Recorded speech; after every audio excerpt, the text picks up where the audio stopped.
4 years. James Mitchell had carried the letter in his coat pocket for 4 years, through Colorado snowstorms and Montana dust storms, through every mile between the grave where his best friend lay buried, and the woman standing alone by that fence post, the woman who'd been waiting 5 years for a man who would never come home. Tomorrow, James told himself, tomorrow he would destroy her last hope, but tomorrow everything would change. The sun was dying over the Wyoming territory when James Mitchell first saw her. He sat high in the saddle, his horse restless beneath him, while the woman stood alone by a weathered fence post at the edge of clear water. The distance between them could have been 50 yards or 500. It felt like an ocean. 4 years.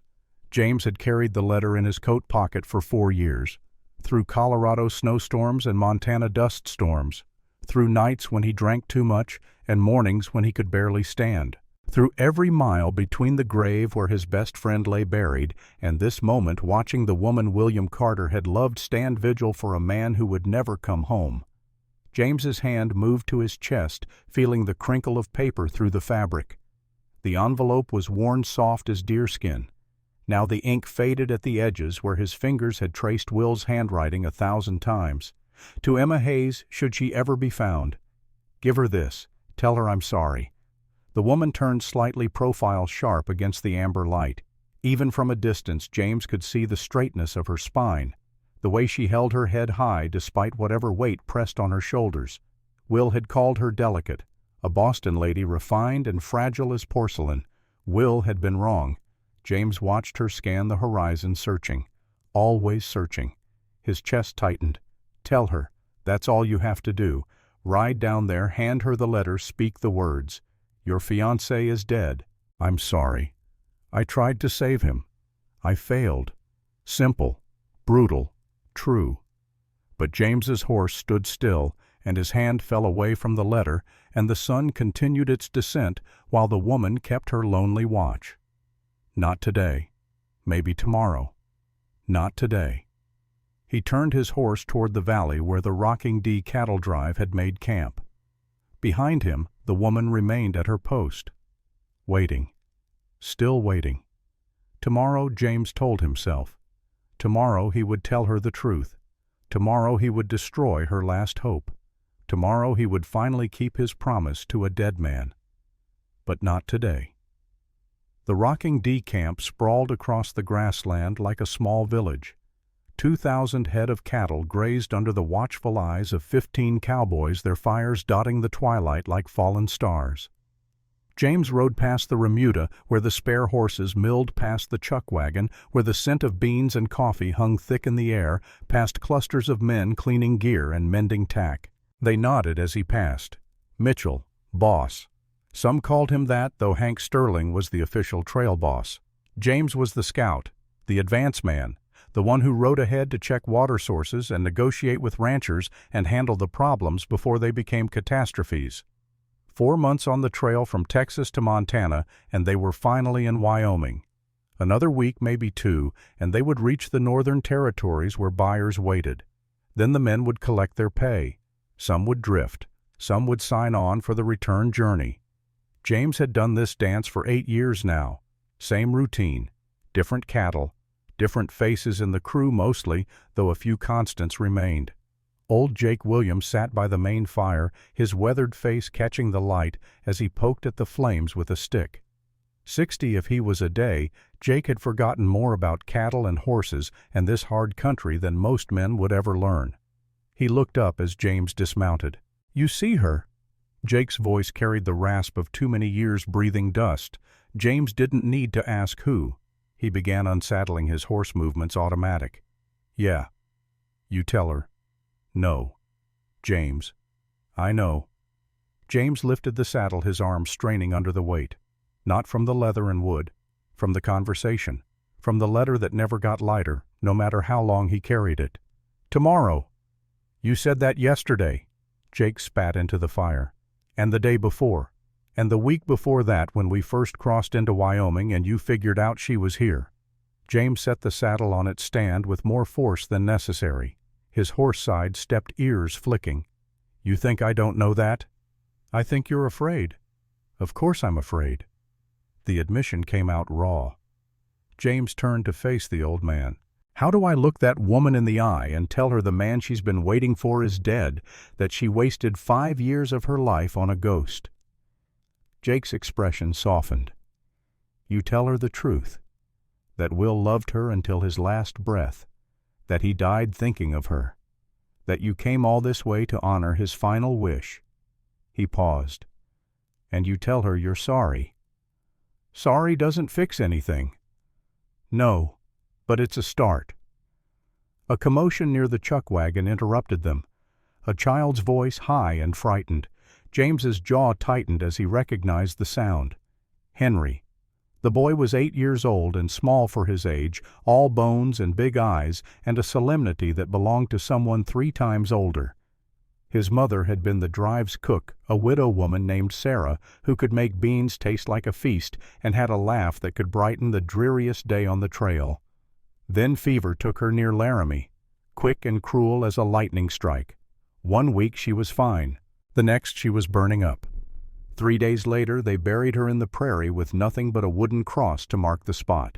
Henry had stood at the grave without crying. That worried James more than tears would have.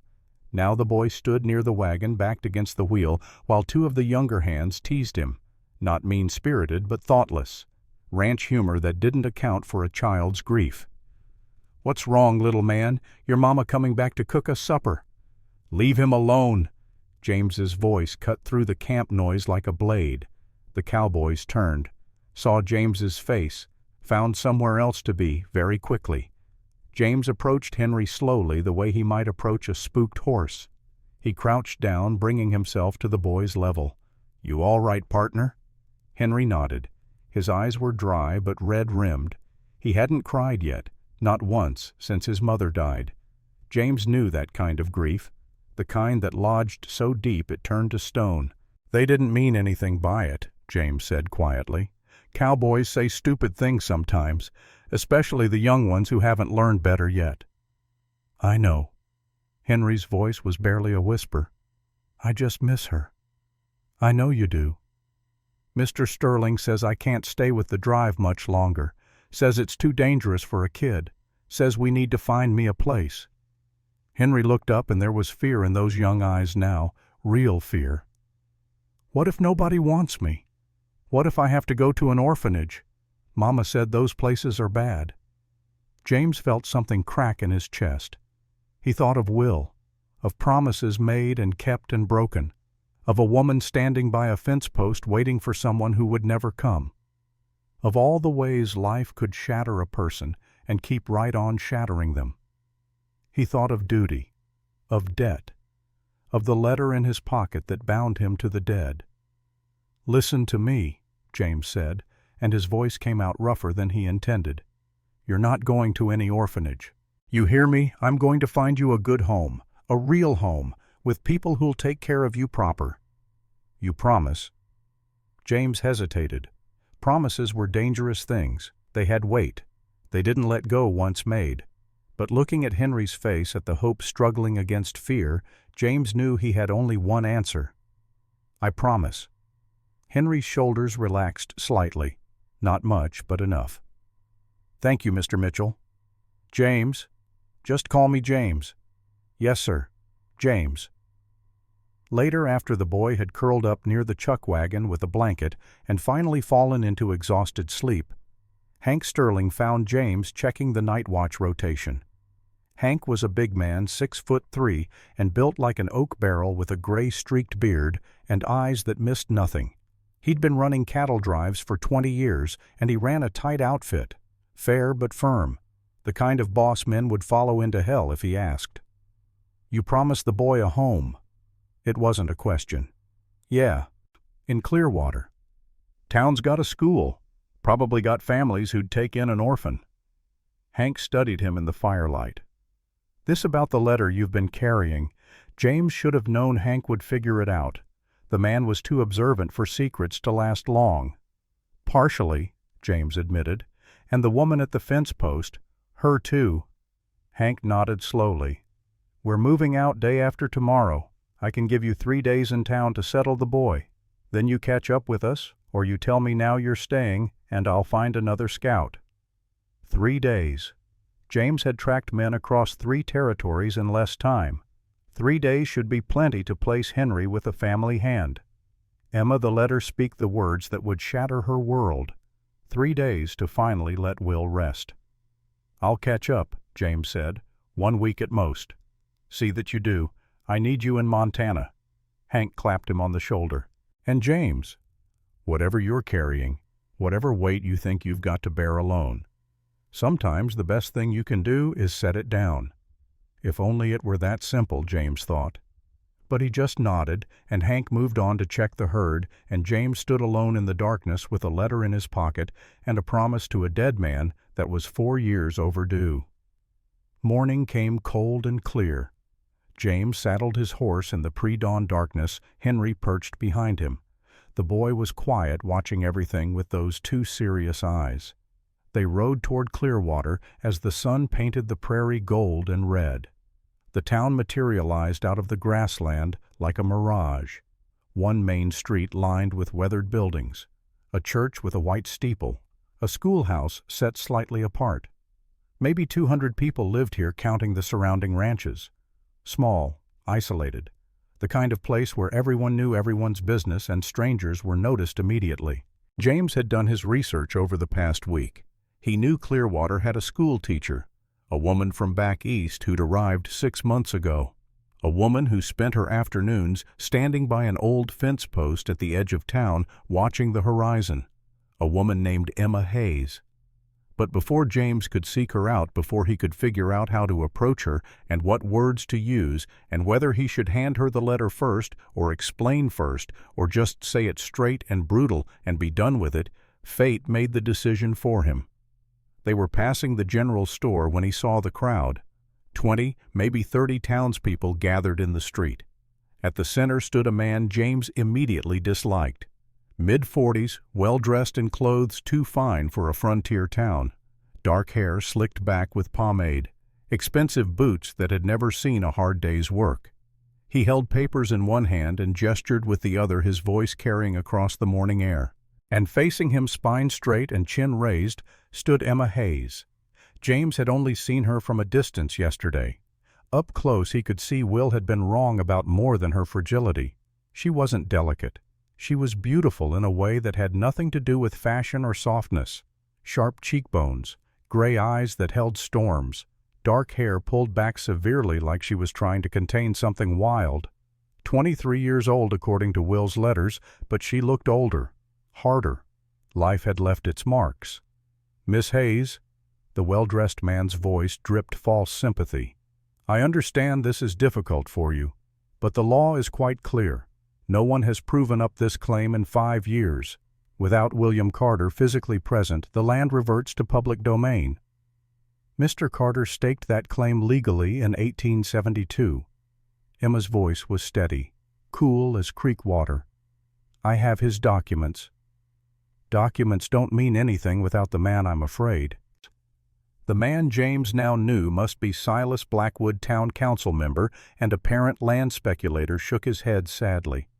Where is this mysterious William Carter? Why hasn't he appeared to defend his claim? Murmurs rippled through the crowd. That poor girl. 5 years waiting for a man who probably ran off. Or died, most likely died. Shame, really. Emma's jaw tightened, but she didn't flinch. The land is William Carter's. That makes it mine. Yours. Blackwood's eyebrows rose. By what right were you married to this man? The crowd leaned in. We were engaged, Emma said quietly. Engaged. Blackwood made the word sound dirty. Not married. Not even forgive me for being indelicate traveling together as man and wife. You simply arrived in Clearwater 6 months ago, claiming connection to a man no one has seen in years. Claiming rights to land you have no legal standing to hold. I have his letters, his promises. Promises? Blackwood smiled, and it was the kind of smile that made James's hands curl into fists. My dear Miss Hayes, the frontier is littered with broken promises. Men say many things to pretty women. It doesn't make those things true. The crowd murmured again, louder now. James saw the judgment in their eyes, the pity mixed with scorn. This Eastern woman, this spinster clinging to a dead man's memory, this fool who wasted her youth waiting for someone who was never coming back. They didn't say the words aloud. They didn't have to. Emma stood alone in the center of that circle of judgment, and James saw her hands tremble before she clasped them together, knuckles white with pressure. Saw the way she swallowed hard, throat working, saw her fight to maintain the dignity that was the only armor she had left. "The land office will decide," she said finally. "Not you, Mr. Blackwood." "Indeed they will. I'm filing my claim next week. Unless someone can prove William Carter's legal right and your legal connection to him, the land will be mine." Blackwood folded his papers with precise movements. "I suggest you make other arrangements for your future, Miss Hayes. Perhaps return to Boston. I'm sure there are opportunities there more suited to a woman of your situation." He turned to leave, and the crowd began to disperse. Emma stood frozen, her face carved from stone. Only her eyes betrayed her. They were bright with unshed tears she refused to let fall. James found himself moving before he'd made a conscious decision. His boots hit the dirt street. His hand found the brim of his hat. "Ma'am." Emma's head snapped toward him. Up close, her eyes were even more striking, gray like storm clouds and just as turbulent. "Do I know you?" Her voice was steady, but he heard the strain underneath. "No, ma'am. Name's James Mitchell. I'm with the cattle drive camped outside town." He paused, choosing his next words carefully. "I couldn't help but overhear. Sounds like you're having some trouble with that land claim." Her expression shuddered immediately. "That's none of your concern, Mr. Mitchell." "No, ma'am, it's not. But I've got a different kind of trouble you might be able to help with." He glanced back at Henry, who still sat on the horse watching everything with those serious eyes. "Boy there is named Henry. He's 8 years old.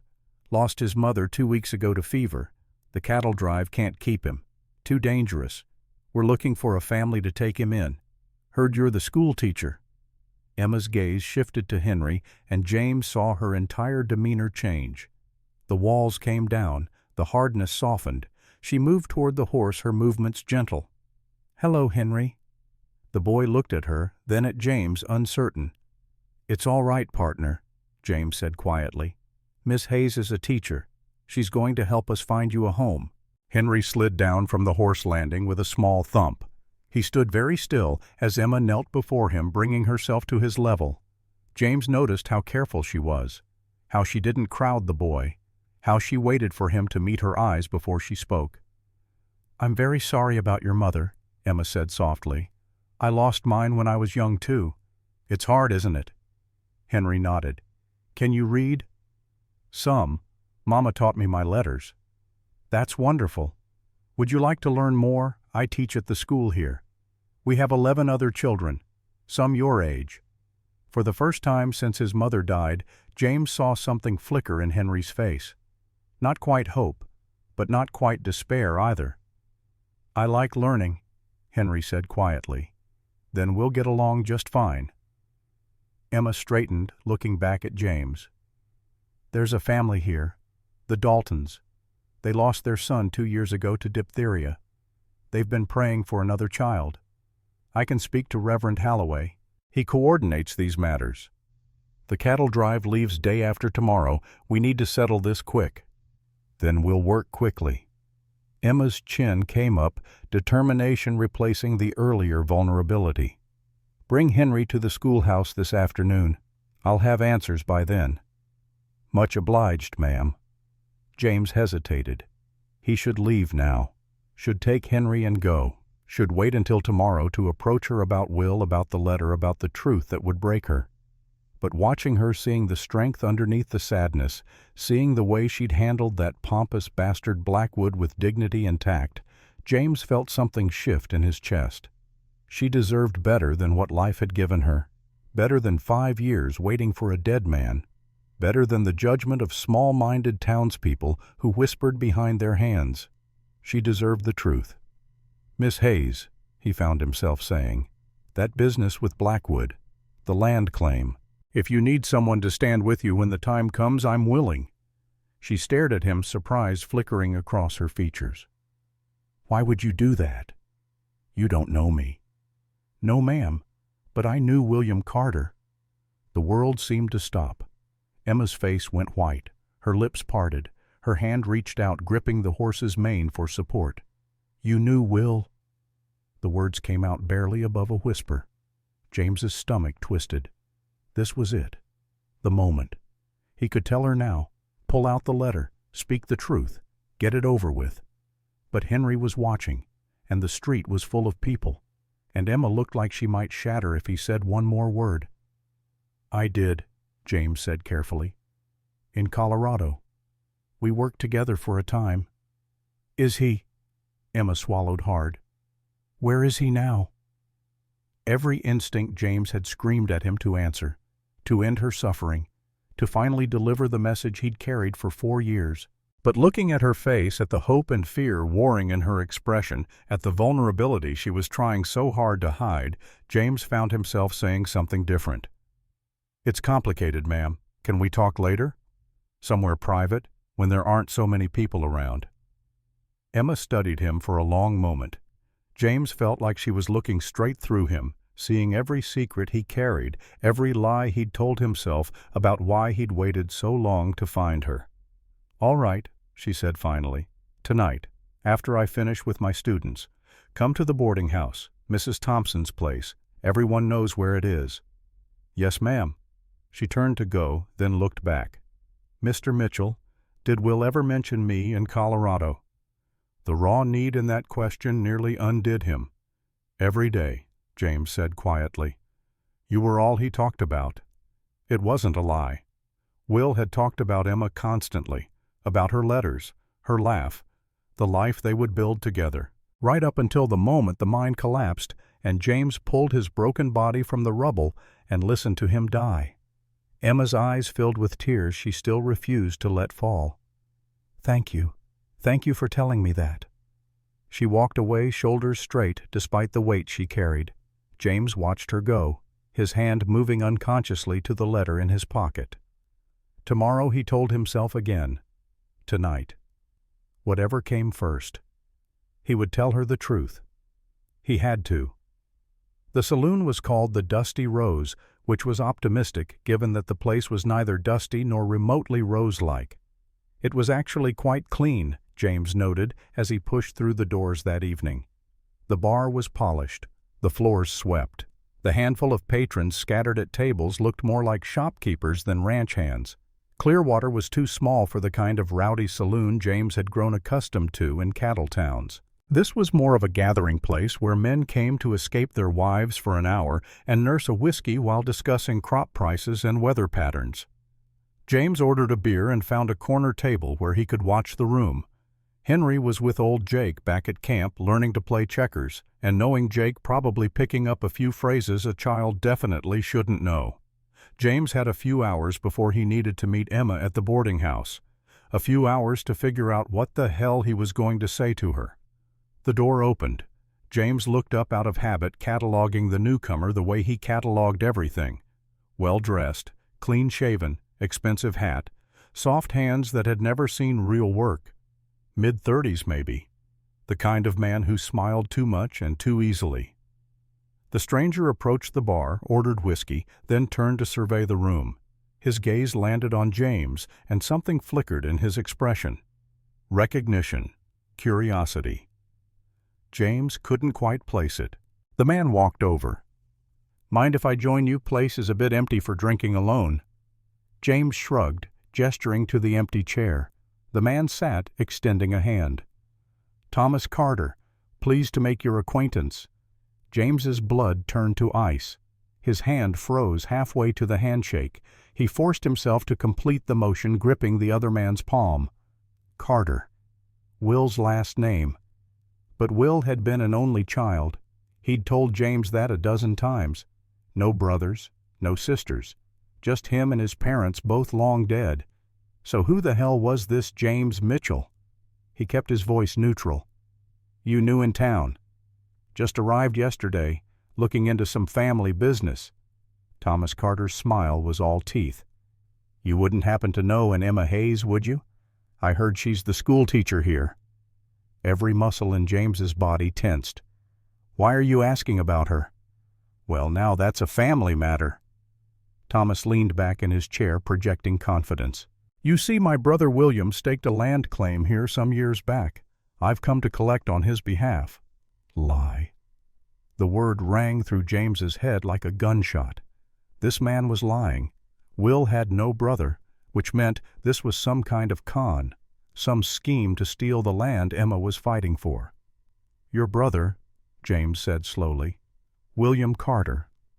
That's right. And where is William now? Thomas's expression shifted, taking on a practiced sadness. I'm afraid I don't know. We lost touch after the war. I've been searching for him for years. When I heard about the land claim here in Wyoming, I thought perhaps I might find him, or at least claim what's rightfully his. Family looking out for family, you understand. James understood perfectly. He understood that this was a snake wearing a man's skin. He understood that Silas Blackwood and Thomas Carter were likely working together. He understood that Emma was being attacked from multiple angles, and she had no idea just how dirty this fight was about to get. You say you're William's brother, James said carefully. What regiment did he serve in during the war? Thomas barely hesitated. The 14th Ohio Infantry. Wrong. James had asked the question as a test, and Thomas had failed. Will had served with the 20th Maine, had talked about it often, especially after too much whiskey, and the nightmares started. This man was a fraud. James kept his face neutral, taking a sip of his beer to buy time. He needed to think, needed to figure out his next move. If he called Thomas out now without proof, it would just be one man's word against another. Thomas had documents, James was sure, forged but convincing enough to fool a land office clerk. No, James needed to be smarter than that, needed to gather evidence, needed to protect Emma. That's quite a story, James said finally. I hope you find your brother. Actually, I was hoping you might help with that. Thomas leaned forward. You said your name was Mitchell, James Mitchell. I've heard that name before. Weren't you in Colorado? Around 1873 mining country. James's hand tightened on his beer glass. I've been in a lot of places. Right. It's just that I heard William might have been in Colorado around that time. Thought maybe you'd run across him. Colorado's a big territory, lots of miners. But you knew an Emma Hayes. You spoke to her this morning, about William. Thomas's smile never wavered, but his eyes had gone cold. See, I make it my business to know things. And I heard you tell Miss Hayes that you knew my brother, that you worked with him. James set his beer down very carefully. This conversation had just turned dangerous. Thomas wasn't just a con man. He was someone with connections, someone who'd already started gathering information about potential obstacles, someone who saw James as a threat. I might have crossed paths with a William Carter in Colorado, James said slowly. Mining camps are full of men, hard to remember every face. But you remembered Emma Hayes.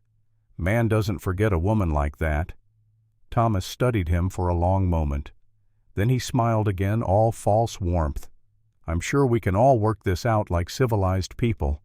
Miss Hayes seems like a reasonable woman. I'm sure once I explain that I'm William's brother, that I have legal documents proving our relationship, she'll understand that the land belongs to family. And if she doesn't, then the law will decide. Thomas stood dropping coins on the table for his whiskey. It's been a pleasure talking with you, Mr. Mitchell. I hope you enjoy your stay in Clearwater, though I imagine you'll be moving on soon with that cattle drive. Dangerous work keeping 2,000 head moving north. Be a shame if something spooked them. Stampede could kill a man easy. The threat hung in the air like gun smoke. I'm not easy to kill, James said quietly. No one is, until they are. Thomas tipped his hat. Good evening, Mr. Mitchell. James sat alone in the corner, his beer forgotten, his mind racing. This was worse than he'd thought. Thomas Carter was connected to Blackwood, that much was obvious. They had a plan to steal Emma's land, and they weren't afraid to use violence if necessary. The stampede comment wasn't idle talk. It was a warning. Stay out of this, or people die. James thought about the letter in his pocket, about his promise to Will, about duty and honor, and all the words men used to justify the choices they made. Then he thought about Emma standing alone in that crowd this morning, fighting to hold on to the last piece of the man she'd loved. Thought about Henry, orphaned and scared. Thought about all the ways the world ground good people down and kept right on grinding. He stood leaving money for his drink and walked out into the twilight. The boarding house was 3 blocks away. Mrs. Grace Thompson's place, Emma had said. Everyone knew where it was. James found it easily enough. A 2-story frame building with a wide porch and lace curtains in the windows. Respectable, clean, the kind of place a school teacher would stay. Emma sat on the porch steps waiting. She stood when she saw him approach. "Mr. Mitchell." "Ma'am." They stood in awkward silence for a moment. Then Emma gestured to the steps. "Would you like to sit? Mrs. Thompson has tea if you'd prefer to go inside, but I thought, out here is fine." James sat, leaving proper distance between them. His mother would have been proud of that at least. Some manners survived even 8 years on cattle trails. Emma sat beside him, arranging her skirts. "I spoke with Reverend Halloway this afternoon. The Daltons would very much like to meet Henry. They asked if we could bring him to their farm tomorrow. It's about 3 miles outside town. That's good news. Henry will like that. They're good people. They lost their son Samuel 2 years ago. They've been grieving ever since." She paused. "Sometimes I think the hardest part about losing someone isn't the death itself. It's the waiting afterward, the hoping they'll come back even when you know they can't." James's chest tightened. This was it, the opening. He should take it, should tell her about Will, about the mine, about the 4 years that stood between that moment and this one. "Miss Hayes," he began. "Emma, please. After what you did this morning helping with Henry, I think we can dispense with formalities." "Emma, then." Her name felt strange on his tongue, intimate. "I need to tell you something, about William Carter, about Colorado." She turned to face him fully, and the hope in her eyes nearly killed him. "You do know where he is?" James stopped. James found he couldn't say the words. Not yet. Not here on a porch with lamplight spilling from windows and the sound of normal life continuing around them. "It's complicated." "Is he alive?" The question hung between them. James opened his mouth, closed it, felt the letter in his pocket like a lead weight. "I need to ask you something first," he said instead. "Coward. He was a coward. Did William ever mention having a brother, a man named Thomas?" Emma frowned.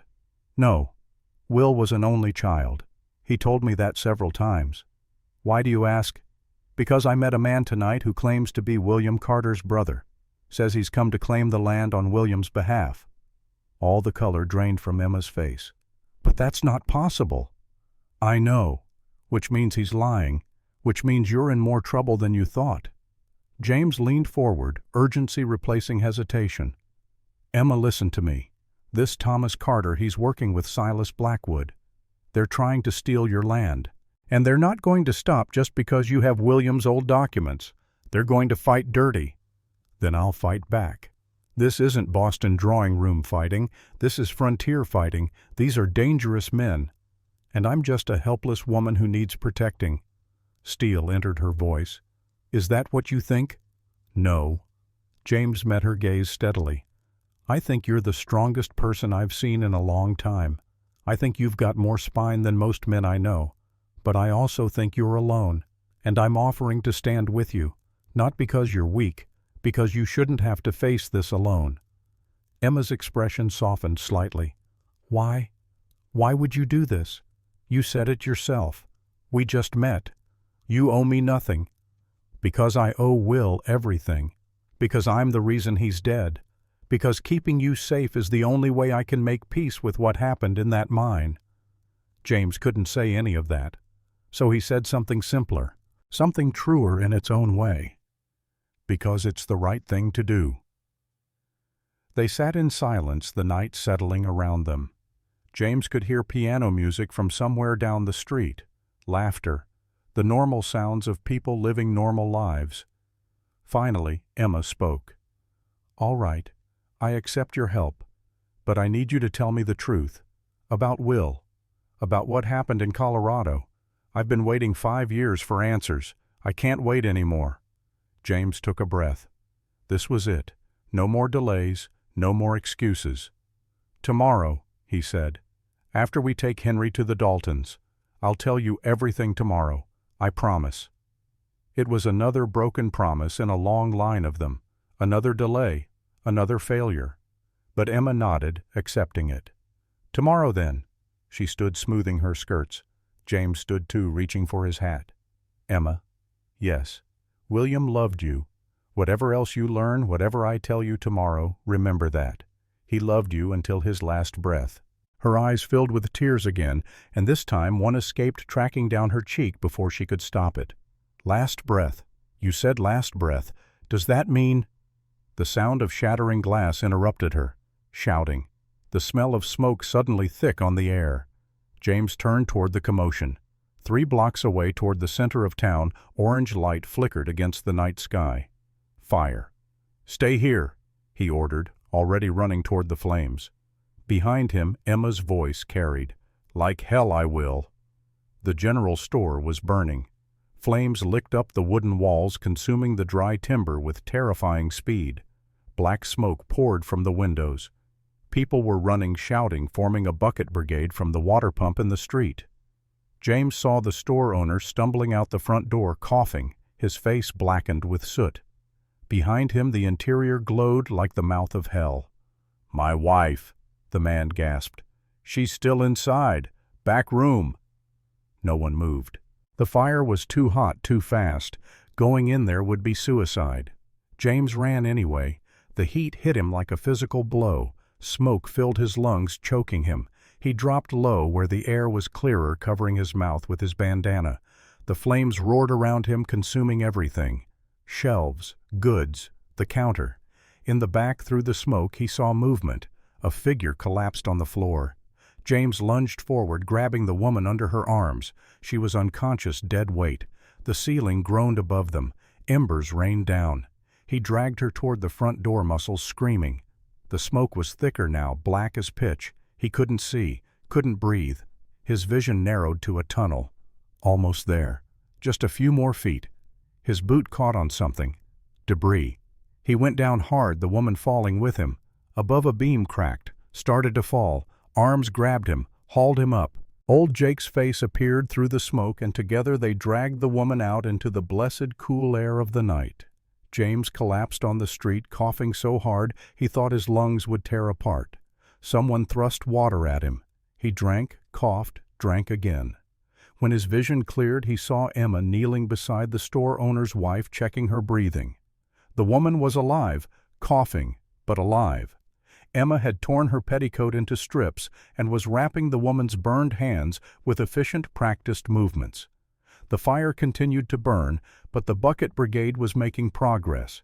It wouldn't spread to other buildings. They'd been lucky. "You're an idiot," Jake said beside him. "Yeah." "A brave idiot, but still an idiot." "Yeah." Emma looked up, met James's eyes across the distance. Something passed between them. Understanding. Recognition. The beginning of trust. Then the sheriff appeared, examining the burned-out shell of the store. He bent down, picking up something from the ground near the entrance. A rag. He sniffed it, then held it up. "Kerosene," he announced. This fire was set deliberate. The crowd murmured. Shock. Anger. Fear. James's gaze found Thomas Carter standing at the edge of the crowd, watching with detached interest. Their eyes met. Thomas smiled, tipped his hat, walked away into the darkness. Message received, message delivered. Stay out of this or next time someone dies. James looked at Emma, at Henry, who had appeared from somewhere and now clung to old Jake's leg, frightened by the chaos. At this town full of people just trying to survive another day on the frontier. He thought about the letter in his pocket, about promises to dead men and debts that never seemed to get paid. Then he thought about what Will would say if he could see this, if he could see Emma threatened and a child in danger and evil men hiding behind false respectability. Will would fight. Will had never backed down from a challenge in his life, and James had promised to honor his memory. "Tomorrow," he said quietly, more to himself than anyone else. "Tomorrow I tell her everything. Tomorrow we end this." Jake heard him. The old man nodded. "About damn time." Emma approached her dress stained with soot and blood from tending the injured woman. "Mr. Mitchell, James, are you all right?" "I'm fine." "That was very brave. Very foolish, but very brave. Just doing what needed doing." She studied his face in the firelight. "There's more to you than I thought. Most men would have let the fire burn, let someone else take the risk. I'm not most men." "No." A smile ghosted across her lips. "You're not." She turned to go, then looked back. "Tomorrow. The Daltons' farm. 9 o'clock. Don't be late." "I won't." She walked away, and James watched her go. Strong, capable, beautiful in a way that had nothing to do with softness and everything to do with steel wrapped in grace. Will James thought you were a lucky man, and a fool for leaving her. Tomorrow he would tell her the truth. Tomorrow he would show her the letter. Tomorrow he would finally let the dead rest. But tonight he had a different mission. Tonight he was going to find out everything there was to know about Thomas Carter and Silas Blackwood. He was going to gather evidence, build a case, prepare for war, because Emma Hayes deserved justice, Henry deserved a home, and Will deserved to have his final wish honored. Tomorrow the truth would come out. But tonight James Mitchell was going to make damn sure that when it did, Emma wouldn't face it alone. The letter in his pocket crinkled as he walked back toward camp. 4 years he'd carried it. 4 years of running from the past. Tomorrow, that ended. Tomorrow, he would finally start running toward something instead. Morning came too soon, and not soon enough. James had spent the night restless, alternating between staring at the stars and watching the letter by firelight. He'd read it so many times the paper had grown thin at the creases, threatening to tear along the folds.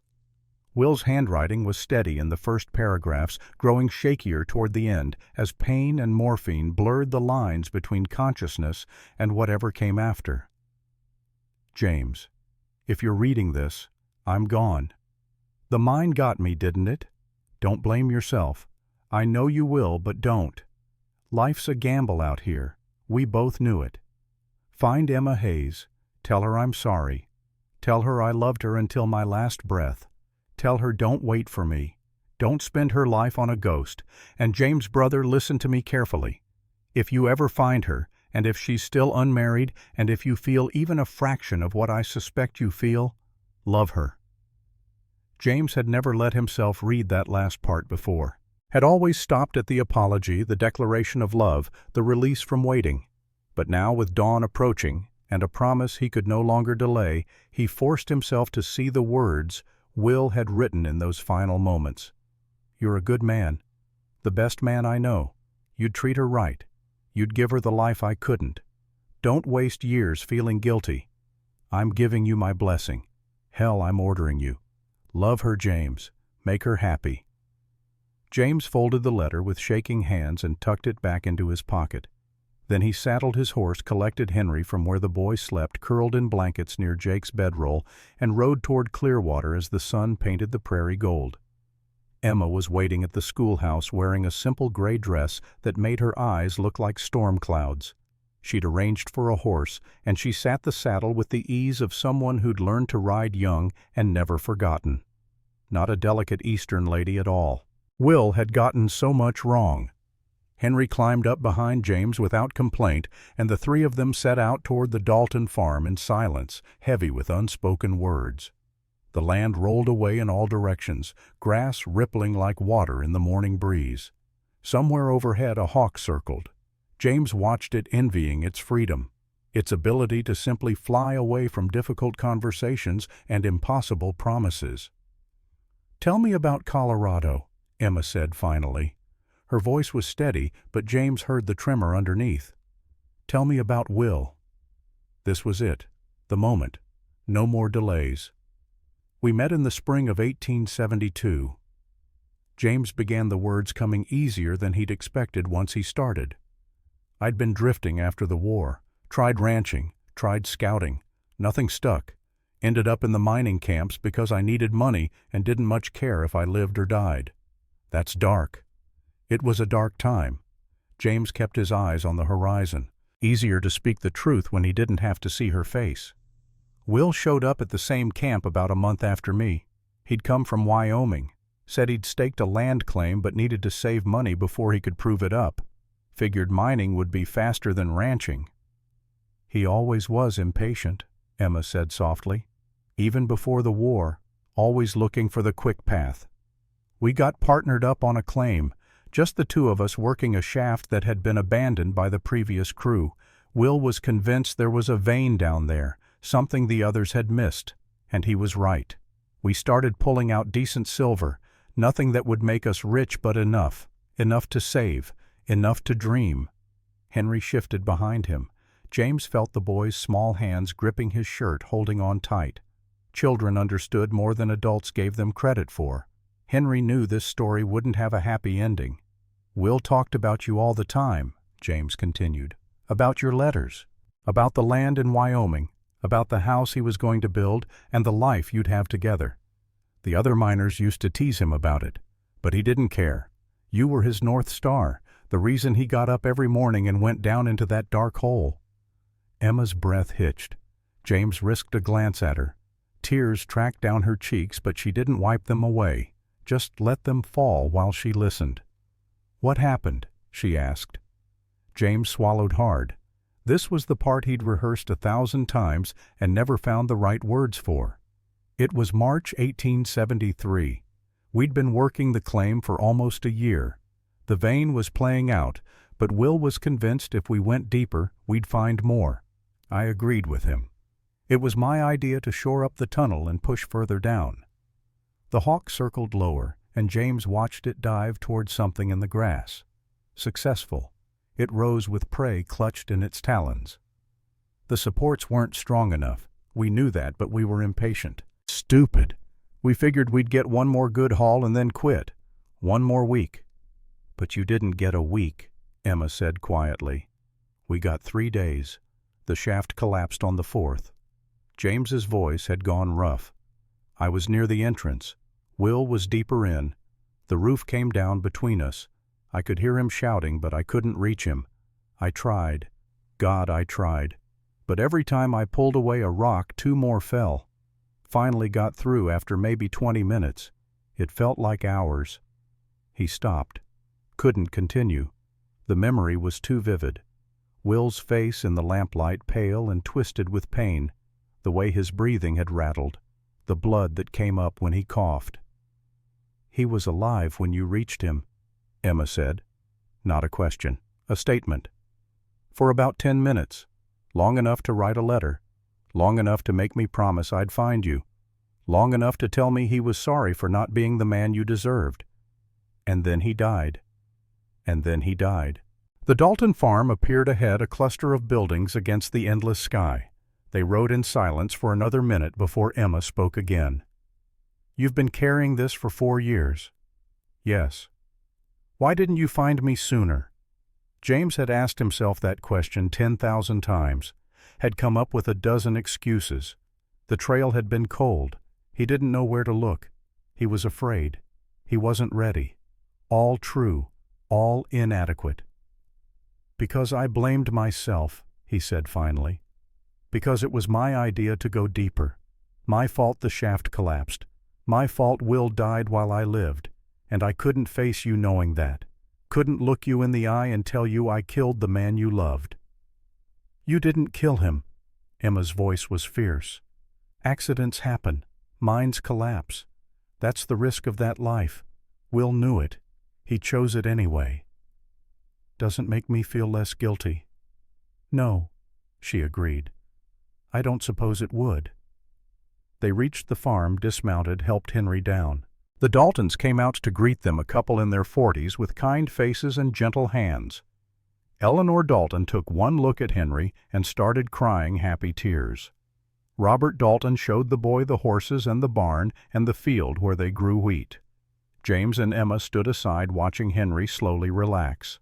watching hope replace fear in those two serious eyes. "He'll be happy here," Emma said. "Yes. And will you be happy knowing you kept your promise?" James turned to look at her fully for the first time since they'd started talking. Her face was wet with tears, but her expression was calm, almost peaceful. "I don't know," he admitted. "I've been carrying this weight so long I'm not sure what comes after." Emma reached out, took his hand. Her fingers were small but strong, calloused from work. Real hands, honest hands. "Thank you," she said simply, "for telling me, for keeping his promise, for giving me the truth even though it hurt. I'm sorry it took so long." "So am I. But you're here now, and that matters." They stood together in the morning sun, holding hands like children, while Henry laughed for the first time in weeks, and the Daltons made plans, and the world kept turning despite the weight of grief and guilt and all the ways the past refused to let go. Later, riding back to Clearwater with just the two of them, Emma said, "I want to see the letter, the one Will wrote." James pulled it from his pocket without hesitation. He'd carried it alone long enough. Emma read it slowly, lips moving slightly as she traced the words. When she reached the end, the part about James loving her, her eyes widened. She looked up at him, questions written across her face. "Did you know about this part?" she asked. "When you came looking for me?" "No, I never read that far. Stopped at the part where he asked me to find you, to tell you he was sorry. The rest felt too private. But you've read it now. Last night, before coming here." Emma looked back at the letter, reading that final paragraph again. "Love her, James. Make her happy." "He gave you permission," she said wonderingly. "Or more than permission, he ordered you." "Will always did like to be in charge." James tried to smile, but it felt wrong on his face. "And what do you think about it? About his order?" James considered lying, considered deflecting, considered all the ways he could protect himself from this moment. Instead, he told the truth. "I think it's too soon. I think you've just learned the man you waited for is dead. I think you need time to grieve properly. And I think mixing grief and guilt with anything else is a recipe for disaster." "That's very sensible." "I'm a sensible man." "Are you?" Emma's gray eyes held his, seeing through him like glass. "Because a sensible man wouldn't ride 300 miles to keep a promise to a dead friend. A sensible man wouldn't run into a burning building to save a stranger. A sensible man wouldn't offer to stand with a woman he just met against men who'd happily kill him. Maybe I'm not as sensible as I thought. Maybe you're something better." They rode in silence after that, but it was a different kind of silence, not heavy with secrets anymore, just quiet, peaceful, the kind of silence two people could share when they'd stopped hiding from each other. Chapter 5. The Conspiracy. The town was buzzing when they returned. Not about the fire, though, that was still on everyone's lips. About something else. Something worse. A man had come to the Dalton farm early that morning before James and Emma arrived. A man claiming to be Henry's uncle, claiming the right to take the boy. James felt his blood turn to ice. "What was his name?" he demanded of the crowd gathered near the general store. "Morrison," someone said. "Frank Morrison. Said his sister was the boy's mother. Said he's got legal right to the child." Frank Morrison. The name rang through James's head like a bell. He knew that name, knew it from Colorado, from the mining camps where men drank too much and gambled away their earnings and ran cons on anyone foolish enough to trust them. Frank Morrison was a fraud, a thief, a man who'd been run out of 3 territories for claim jumping and theft, and he'd just tried to claim Henry. James wheeled his horse around. "We need to get back to the Daltons, now." Emma didn't question, just spurred her horse forward. They rode hard, pushing the animals faster than was safe. When they reached the farm, they found Robert Dalton standing on his porch with a rifle across his lap. "He came back," Robert said grimly. "About an hour after you left. Tried to take the boy by force. Eleanor's inside with Henry. Boy's terrified." "Where's Morrison now?" James asked, already knowing the answer. "Rode off. Said he'd be back with the law. Said we had no right to keep his nephew from him. James dismounted, thinking fast. Frank Morrison working with Thomas Carter, both of them connected to Silas Blackwood. The pattern was becoming clear. They were using Henry as leverage, as a distraction. While everyone focused on protecting the boy, Thomas could solidify his claim on the land. "He's not Henry's uncle," James said. "Frank Morrison is a con man. I knew him in Colorado. He's working with Thomas Carter and Silas Blackwood." "Then why would they want the boy?" Emma asked. "Because the Daltons' land borders the Carter claim. If they control Henry, they control Robert and Eleanor. And if they control the Daltons, they control the testimony about who really owns that land." Understanding dawned in Emma's eyes. This isn't just about one plot of land. It's bigger. Much bigger. James turned to Robert. "How much land does Silas Blackwood own in this territory?" "Most of it," Robert said slowly. "He's been buying up claims for the past 5 years. Always manages to get them cheap. Always seems to know which ones are valuable before anyone else does." "Because he owns the assay office," James said, pieces clicking into place. "He knows where the minerals are. He's been stealing claims from people who don't realize what they're sitting on." Emma's face had gone pale. "The Carter claim. Will's land. There's something valuable there, isn't there?" "That's my guess." "So what do we do?" Robert asked. James looked at the three of them. A farmer with a rifle, a schoolteacher in a gray dress, an orphan boy hiding inside with tears on his face, people just trying to survive, people who deserved better than to be pawns in a rich man's game. "We fight back," James said. "We gather evidence, we expose them, and we protect Henry no matter what it takes." Emma stepped forward.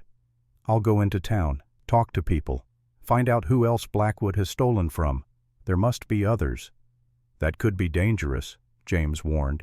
"I don't care." Steel entered her voice.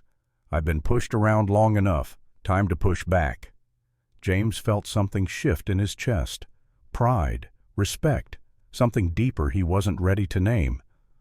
"All right," he said, "but you don't go alone, and you don't do anything stupid. Stupid like running into a burning building. Exactly like that." The faintest smile touched her lips. "I'll be careful, I promise." They made plans. Emma would investigate in town. James would ride to the neighboring ranches, see if anyone else had been threatened by Blackwood or his men. Robert would stay at the farm with Eleanor and Henry, rifle loaded and ready. Before they parted, Emma caught James's arm. "When this is over," she said quietly, "when we've dealt with Blackwood and saved the land and made sure Henry is safe, when all of this is over, I want to talk about what Will wrote, about what comes next." James's heart kicked against his ribs.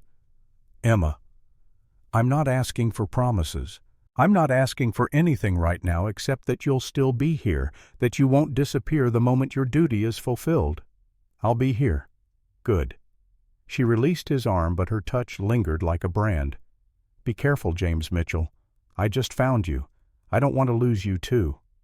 She rode away before he could respond, leaving him standing in the yard with words caught in his throat and Will's letter burning in his pocket. Love her, James. He was trying. God help him, he was trying. The next 2 days passed in a blur of activity and mounting tension. Emma worked quietly but effectively, visiting families under the guise of discussing their children's education. But really she was asking questions, listening, gathering stories about land claims that had mysteriously changed hands, about families who'd been forced out, about Silas Blackwood's steady accumulation of power and property. What she discovered made her blood boil. Blackwood had stolen from at least 5 other families in the past 3 years. Always the same pattern. Wait until the original claimant died or disappeared. Move in with forged documents or legal technicalities. Take the land for a fraction of its value. Resell it later for massive profit once the minerals were extracted. He was a vulture, a predator in expensive clothes and a council member's badge. But proving it would be difficult. Blackwood was careful. He kept his records clean. He had lawyers and judges in his pocket. Fighting him through legal channels would take time and money Emma didn't have. They needed another approach. James spent his time riding the territory, talking to ranchers and miners and anyone who might have crossed paths with Thomas Carter or Frank Morrison. What he learned confirmed his suspicions. Both men were known criminals. Both had warrants in multiple territories. Both had disappeared from Colorado around the same time Will died. Had they been there? Had they seen the mine collapse? Had they somehow been involved? James couldn't prove it, but the timing felt too convenient to be coincidence. He also learned something else, something that made his skin crawl with anger. Frank Morrison had tried to claim 2 other children in the past 3 years. Both times he'd used the same story: grieving uncle, legal rights, family duty. Both times he'd taken the children and they were never seen again, sold most likely, to workhouses or worse. Henry wasn't the first. He was just the latest target. That knowledge lit a fire in James's belly that no amount of reason could extinguish. They weren't just fighting for land now. They were fighting for a child's life. On the 3rd day, the pressure came to a head. James arrived in town to find Emma standing outside the schoolhouse with tears in her eyes and fury in her expression. A group of parents stood nearby, faces hard with judgment. "What happened?" James asked, already knowing it wouldn't be good. "They're pulling their children from school," Emma said, voice shaking with controlled anger. "Because I've been asking questions. Because I've been stirring up trouble. Because Blackwood told them I'm dangerous." One of the mothers stepped forward, Mrs. Henderson, wife of the mercantile owner. "It's not personal, Miss Hayes, but we have to think of our children. Mr. Blackwood says you're filling their heads with lies about upstanding citizens, says you're trying to cause division in the community." "I'm trying to expose corruption," Emma said clearly. "I'm trying to help families who've been robbed. That's not your place." This from Mr. Jenkins, one of the town councilmen. "You're a school teacher. You should stick to teaching. And if I refuse, then we'll find another teacher." Jenkins's face was apologetic but firm. "One who doesn't bring trouble." James felt his hands curl into fists. He forced them open. Violence wouldn't help here. This was exactly what Blackwood wanted: drive Emma out, isolate her, make the problem go away. "You're making a mistake," James said quietly. "Blackwood is using you. He's stealing from your neighbors, and you're helping him do it by staying silent." "You're just a drifter," Mrs. Henderson said dismissively. "You don't understand how things work here. Mr. Blackwood has been good to this town. He's brought business and prosperity. We're not going to turn on him because some outsiders make accusations." "Then you're cowards." Emma's voice cut like glass. "All of you. You see injustice happening and you turn away because it's easier, because it's safer. Well, I won't. Fire me if you want. Take your children away. But I won't stop fighting for what's right." She turned and walked into the schoolhouse, slamming the door behind her.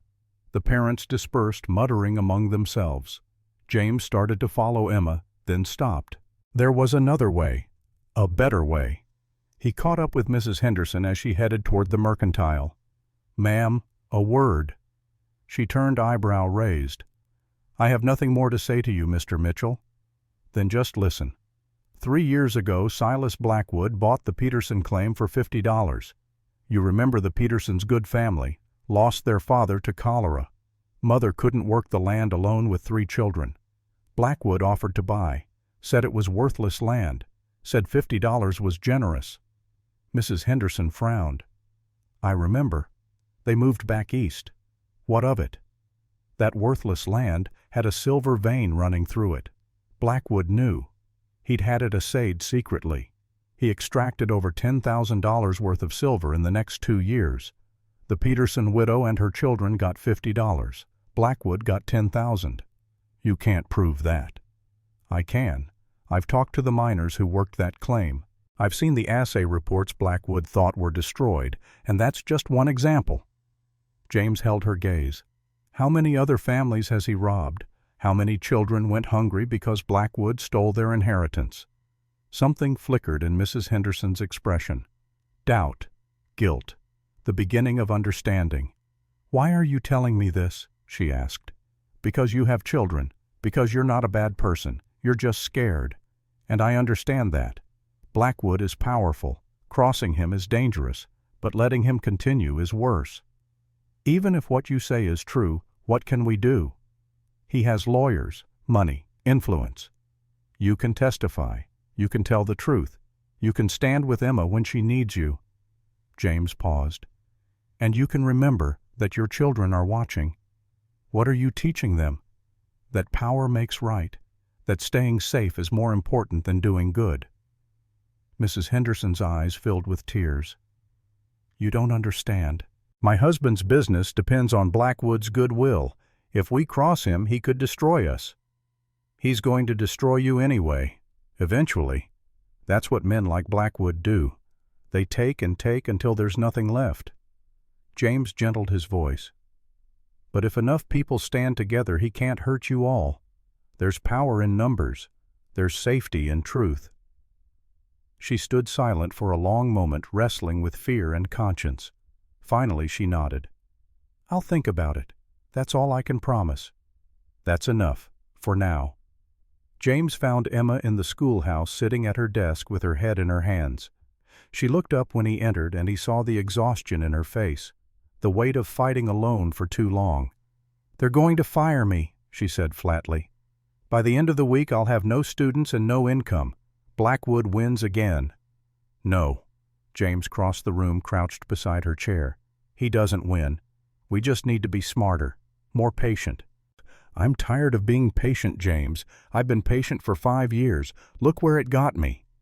It got you here, to this moment, where you're fighting for something real instead of waiting for something that was never going to come. She looked at him, really looked at him, and something passed between them. Recognition, understanding, the knowledge that they were bound together now by more than Will's memory, by choice, by shared purpose, by something neither of them was quite ready to name. Tell me honestly, Emma said quietly, do you think we can win against Blackwood and his money and his power? James thought about lying, about giving her false hope, about making promises he couldn't keep. Instead, he told her the truth. I don't know, but I know we have to try. Because if we don't, if we just walk away, then men like Blackwood keep winning, and people like Henry keep suffering, and Will's sacrifice means nothing. Will's sacrifice. Emma's hand found his fingers intertwining. Or yours. Both, maybe. They sat like that for a long moment, hands clasped, drawing strength from each other. Then Emma straightened, pulling away, and James saw the steel return to her spine. All right, she said. We fight, but we fight smart. What's our next move? James stood, feeling the familiar clarity that came with having a mission, a purpose, something to fight for besides his own guilt. We need proof, real, undeniable proof of Blackwood's corruption, and I think I know where to find it. Where?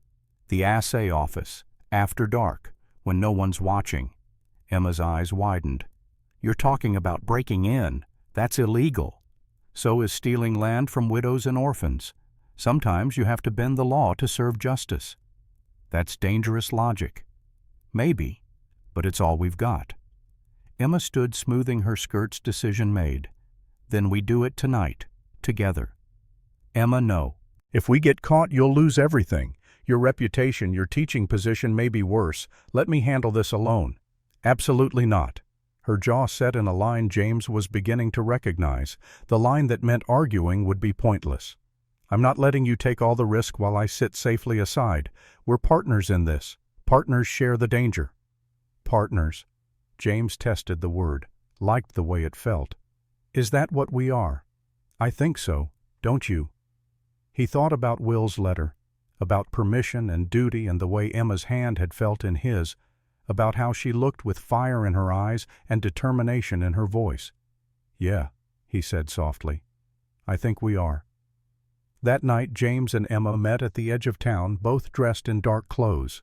The moon was a sliver, providing just enough light to navigate by, but not enough to be easily seen. Perfect conditions for what they had to do. The assay office sat on a quiet side street, a small wooden building that looked innocent enough. But inside those walls lay the evidence they needed, the proof of Blackwood's crimes, the weapon they could use to bring him down. "Are you sure about this?" James asked one final time. Emma's answer was to pick the lock with a hairpin movements quick and efficient. The door swung open with barely a sound. James stared at her. "Where did you learn to do that?" "Boston isn't all tea parties and etiquette lessons." A ghost of a smile. "My brother taught me before he died. Said a lady should have practical skills." They slipped inside, closing the door behind them. James lit a small lantern, keeping the flame low. The office was neat, organized, professional-looking. Ledgers lined the shelves. Maps covered the walls, each marked with mineral deposits and survey results. "You take the desk," James whispered. "I'll check the file cabinets." They worked quickly but carefully, mindful of leaving things as they found them. Minutes ticked by. James found survey reports, assay results, correspondence with mining companies, all legitimate looking on the surface. Then Emma made a soft sound of discovery. "James, look at this." She'd found a hidden compartment in the desk, revealed by pressing a specific spot on the underside of a drawer. Inside lay a second set of ledgers. These ones told a different story. Names and dates, properties and values. The real assay results next to the falsified ones Blackwood had given to landowners. Amounts paid versus actual worth. It was all there. Every theft, every fraud, every crime laid out in Blackwood's own meticulous handwriting. "This is it," Emma breathed. "This is everything we need." James felt triumph surge through him. They had him. They finally had him. Then he heard the sound of horses outside, multiple riders, moving fast. "Out, now!" James grabbed Emma's arm, pulling her toward the back door. But before they could reach it, the front door crashed open. Silas Blackwood stood in the doorway, flanked by 3 men James recognized from around town, all armed, all looking like they'd been waiting for exactly this moment. "Well, well," Blackwood said smoothly. "Breaking and entering, theft of private documents. That's serious business, Mr. Mitchell. Miss Hayes." James moved to shield Emma, his mind racing through options. They were trapped, outnumbered, and Blackwood had clearly been expecting them. Someone had talked.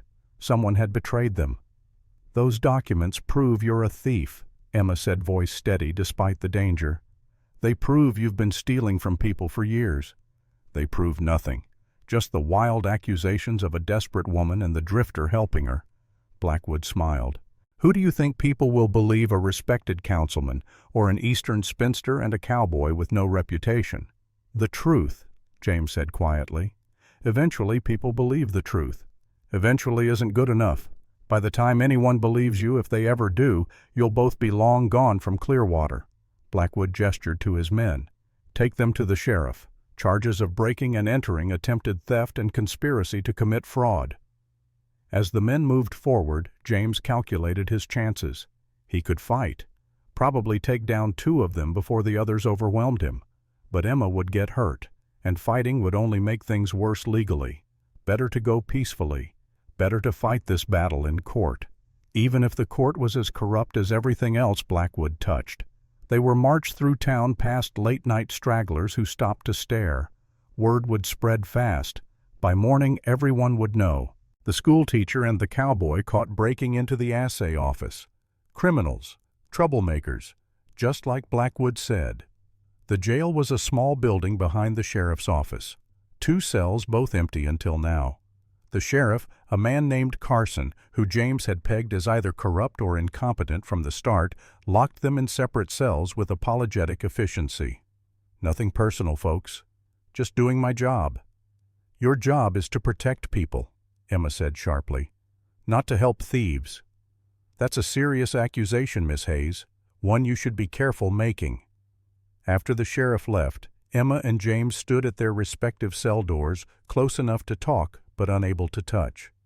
The bars between them felt symbolic, a barrier they couldn't cross.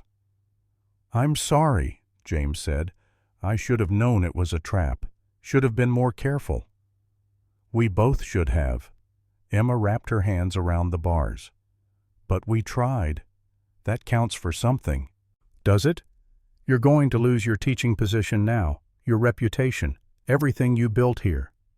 I built it on lies, James, on pretending I was fine when I wasn't, on waiting for something that was never coming." She met his eyes. "Maybe losing it all is exactly what I need. Clean slate, fresh start." "That's awfully optimistic for someone locked in a jail cell." "One of us has to be optimistic. You're doing enough brooding for both of us." Despite everything, James felt a smile tug at his lips. "Fair point." They fell silent, each lost in their own thoughts. Outside, the night deepened. Hours passed. James dozed fitfully, his back against the stone wall, his mind cycling through scenarios and solutions and finding nothing but dead ends. Then around what must have been 3 in the morning, the jail door opened. Old Jake stepped inside, followed by Robert Dalton and Reverend Halloway. Behind them came a man James didn't recognize, wearing a U.S. Marshal's badge. "Sorry for the delay," Jake said cheerfully. "Had to ride to Pine Ridge to fetch the proper law. Meet Marshal Price. He's very interested in hearing about Silas Blackwood's business dealings." James felt hope surge for the first time in hours. "How did you know we'd been arrested?" "Sarah Murphy saw them take you, came straight to the camp." Jake's weathered face split in a grin. "You think we were going to let our scout rot in jail? Not likely." Marshal Price stepped forward, a lean man in his 50s with eyes that missed nothing. "Mr. Mitchell, Miss Hayes, I understand you have information about land fraud in this territory." "We do," Emma said quickly. "We found evidence in Blackwood's office. Ledgers showing his real assay results versus what he told landowners. Proof of theft going back years." "That evidence was obtained illegally," the sheriff protested from where he'd been sleeping at his desk. "Can't be used in court." "Actually it can," Marshal Price said mildly. "If I have reasonable suspicion of ongoing criminal activity, I can seize any and all relevant documents.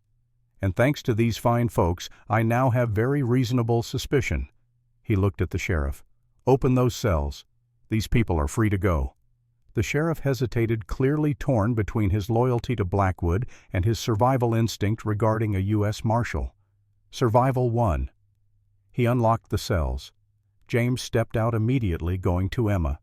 Without thinking, he pulled her into his arms, relief flooding through him at the feeling of her safe and whole against him. She hugged him back just as tightly. "Thank you," James said to Jake and the others. "I owe you." "You don't owe us anything," Robert said firmly. "You were trying to help. That's what neighbors do. They help." "Besides," Jake added with a wink, "I had to make sure you'd be alive to scout for us in Montana. Hank would kill me if I let you get hanged in Wyoming." Marshal Price cleared his throat. "If you're quite finished with your reunion, I'd like to get those ledgers tonight, before Blackwood has a chance to destroy them." "They're in his desk," Emma said. "Hidden compartment. I can show you." They moved as a group through the sleeping town, Emma leading them to the assay office. This time the door was opened legally with the marshal's authority behind it. They retrieved the ledgers along with maps and correspondence that painted a devastating picture of corruption. As dawn broke over Clearwater, they had enough evidence to bring down not just Blackwood, but several of his associates.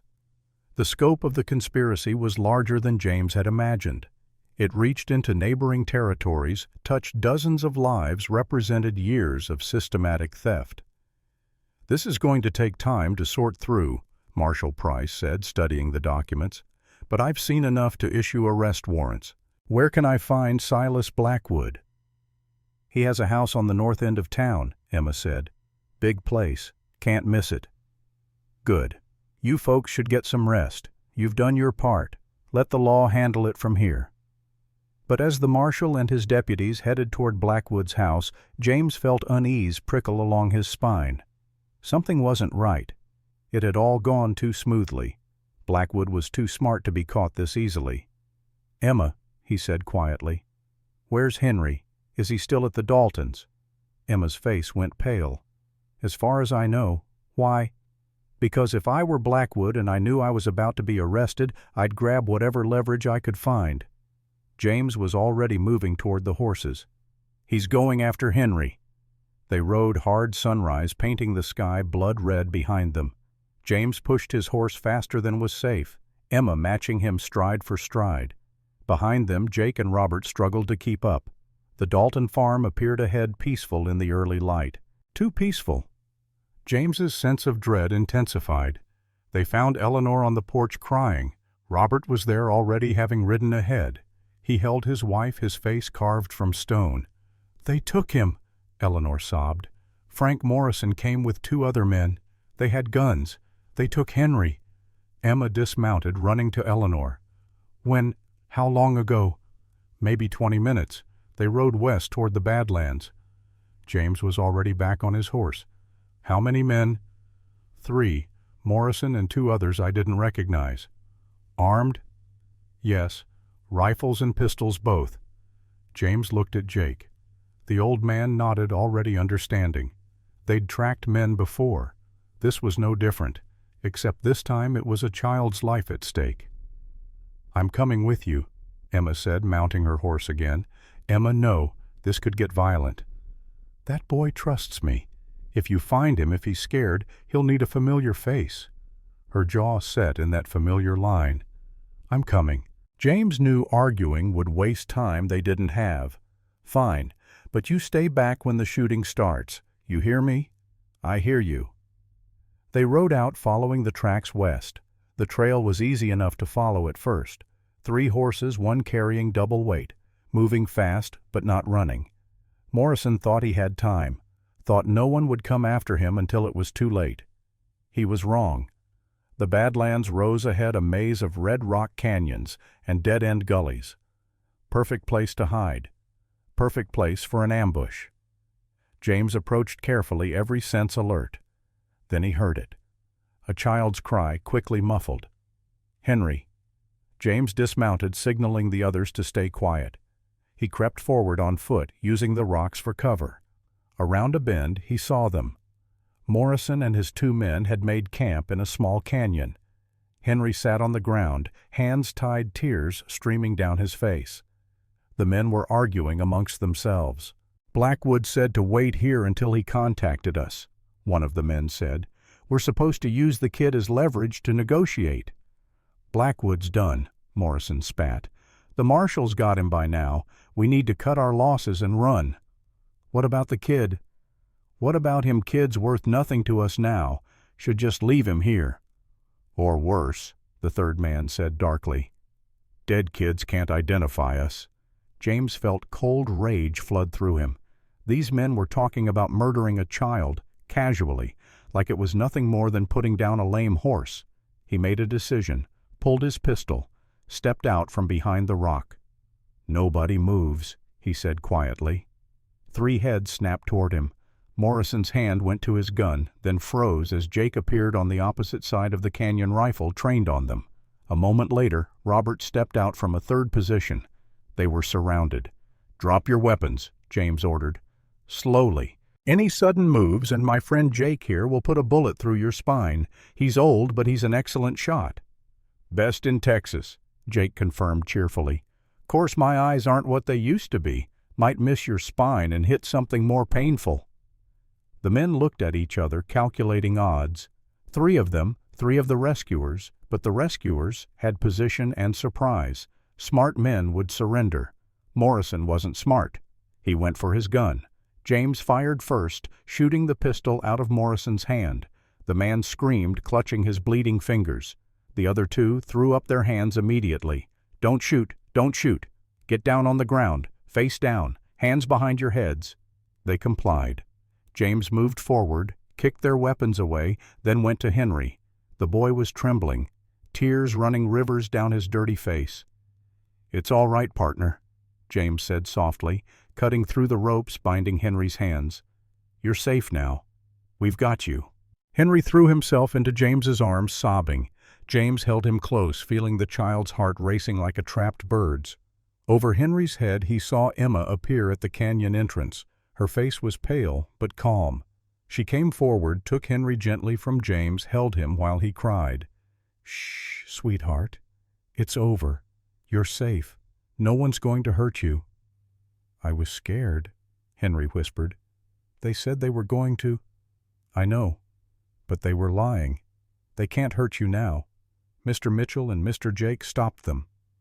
Henry looked up at James with eyes full of trust and gratitude. "You came for me." "Of course I did. I promised, didn't I? And I keep my promises." It was true, James realized.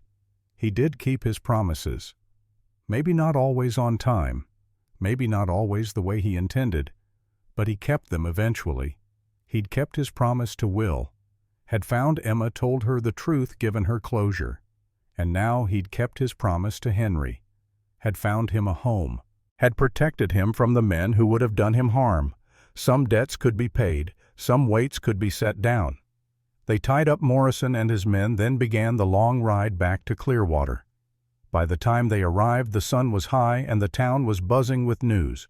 Marshal Price had arrested Silas Blackwood, and Thomas Carter, and the corrupt sheriff, and 3 other men involved in the land fraud scheme. The extent of the conspiracy was still being uncovered, but it was clear that this was the end of Blackwood's reign. Justice finally was being served. That evening, after Henry had been returned safely to the Daltons, after statements had been given and prisoners had been locked up properly, after the adrenaline had faded and exhaustion had set in, James found Emma sitting on the steps of the boarding house. She looked tired, wrung out, beautiful in a way that made his chest ache. He sat beside her without asking permission. "Hell of a day," he said. "Hell of a week." "You're not wrong there." They sat in comfortable silence watching the sun set. The same sun that had been setting when James first saw Emma standing by that fence post. Had it really only been a week? It felt like a lifetime. "What happens now?" Emma asked quietly. "The land is yours, legally and clearly. Thomas's claim will be thrown out. Blackwood won't be able to contest it from prison. You won, Emma. You kept what was yours." "Will's land," she corrected. "Will's dream." "Your dream now." She turned to look at him, and there was something in her eyes he couldn't quite read. "Is it? I'm not sure anymore. I came here for Will, waited here for Will, fought here for Will, but Will's gone. He's been gone for 4 years. So what am I really fighting for now?" James felt his heart start to race. This was the conversation, the one they'd been circling around since that first day, the one Will's letter had set in motion. "I don't know," he said honestly. "What are you fighting for?" "Maybe I'm fighting for the person I discovered I could be, the person who breaks into offices and stands up to corrupt men and rides after kidnappers." She smiled slightly. "The person who's stronger than she thought, braver than she believed, more herself than she's ever been. I like that person." "Do you?" "Very much." Emma reached out, took his hand. Her fingers were warm, solid, real. "Will wanted us to be happy," she said. "Both of us. That's what his letter said. And I think maybe we could be. Happy. Together." James's throat tightened. "Emma, it's too soon. You just lost him. You're grieving. You're not thinking clearly. I've had 5 years to think. 5 years to sit in the dark and wonder what I was waiting for. And you want to know what I realized? I wasn't waiting for Will. Not really. I was waiting for permission. Permission to move forward. Permission to choose something new. Permission to stop being the faithful woman pining for a lost love and start being something else entirely. And now I have that permission. From Will. From you. From myself." She squeezed his hand. "I'm not asking you to marry me tomorrow, James. I'm not even asking you to love me yet. I'm just asking you to stay, to see where this goes, to give us a chance." James thought about all the reasons he should say no, about the guilt he still carried, about the fact that she deserved better than a cowboy with a troubled past and no clear future, about how Will would feel seeing them together. But then he thought about Will's letter, about the blessing given by a dying man who loved them both, about the way Emma looked with fire in her eyes, about how it felt when she smiled at him, when she trusted him, when she stood beside him, ready to fight the world. He thought about what Jake had said that first night, about setting down weights that were too heavy to carry. Maybe it was time. Maybe he'd mourned long enough. Maybe Will was right, and the best way to honor the dead was to live. "All right," James said, the words coming easier than he expected. "I'll stay, for as long as you'll have me." Emma's smile was like the sun breaking through clouds. "Good, because I have plans, big plans, for the land, for the school, for this town, and I need a partner to help me see them through. A partner. A real one this time. Not someone I'm waiting for, someone who's here, present, choosing this just like I'm choosing it." James raised her hand to his lips, kissed her knuckles gently. "I choose this. I choose you. Even though we've only known each other a week.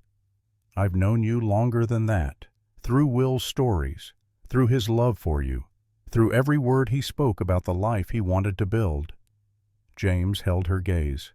"And I've known you through this week, through your strength and courage and the way you refused to give up even when any sane person would. I know enough, Emma, enough to want to know more." She leaned her head against his shoulder, and James wrapped his arm around her, holding her close.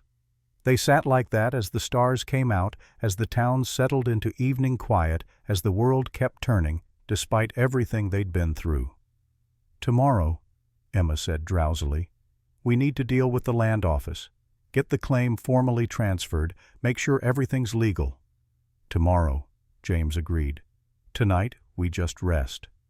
"Tonight," Emma echoed. Then softer, "Thank you, James, for keeping Will's promise, for protecting Henry, for standing with me when no one else would. Thank you for giving me something to fight for besides my own guilt. Is that what I am? Something to fight for?" James thought about that, about how it had felt to charge into that canyon knowing Henry was in danger, about the terror he'd felt when Emma was arrested, about the way his heart raced every time she smiled. "No," he said finally. "You're something to live for. That's different. That's better." Emma tilted her head up and their eyes met in the starlight. For a long moment they simply looked at each other. Then, slowly giving her time to pull away if she wanted, James leaned down. Their lips met, gentle, tentative, a question and an answer both. Emma's hand came up to cup his cheek, and she kissed him back with a certainty that took his breath away. When they parted, both were smiling.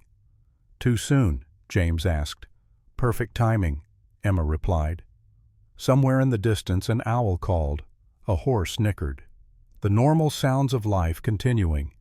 And in that moment, sitting on boarding house steps with Emma warm in his arms, James felt something he hadn't felt in 4 years.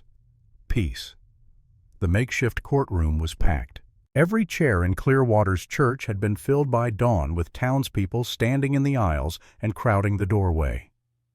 This wasn't just a hearing about land claims anymore. This was about justice, about whether corrupt men could steal from honest families and walk away unpunished, about whether the law meant anything on the frontier, or if it was just another tool for the powerful to use against the weak. James stood at the back watching Emma sit at the front table with Marshall Price and the territorial judge who'd arrived from Cheyenne the night before. Judge Morrison, no relation to Frank, was a stern-looking man in his 60s with iron-gray hair and eyes that had seen every trick in the book. He'd made his reputation cleaning up corruption in mining camps. If anyone could cut through Blackwood's lies, it was him. Silas Blackwood sat across the aisle, flanked by his Denver lawyer. Even in chains, even facing prison, Blackwood maintained his veneer of respectability.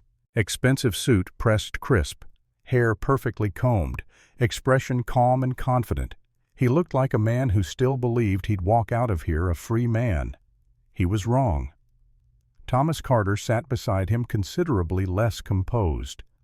The fake brother's hands shook as he shuffled papers, and sweat beaded his forehead despite the cool morning air. Frank Morrison wasn't present. He'd been transferred to a federal prison after his capture, facing charges in multiple territories. The marshal had made it clear Morrison would never see freedom again. The judge banged his gavel, and silence fell like a curtain dropping. "This hearing will come to order. We're here to address multiple matters. First, the question of land ownership regarding the claim filed by William Carter in 1872. Second, charges of fraud, theft, and conspiracy against Silas Blackwood and Thomas Carter. Third, broader questions about land deals conducted in this territory over the past 5 years. Judge Morrison's gaze swept the room. This court is interested in truth, not theater. Anyone who wishes to testify will be heard, but keep your statements factual. No speculation, no gossip. Understood. A murmur of assent rippled through the crowd. Marshal Price, present your case. Price stood a sheaf of documents in hand. What followed was 3 hours of meticulous evidence.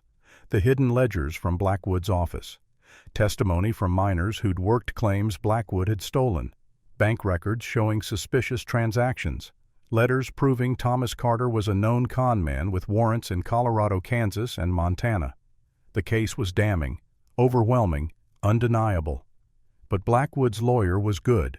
Expensive lawyers usually were. Your Honor, my client admits that certain business practices may have appeared irregular. However, in the chaotic world of frontier land claims, some flexibility is necessary. Mr. Blackwood provided valuable services to this community. He helped families liquidate assets they couldn't manage. He brought investment and prosperity to Clearwater. Should he be punished for being successful?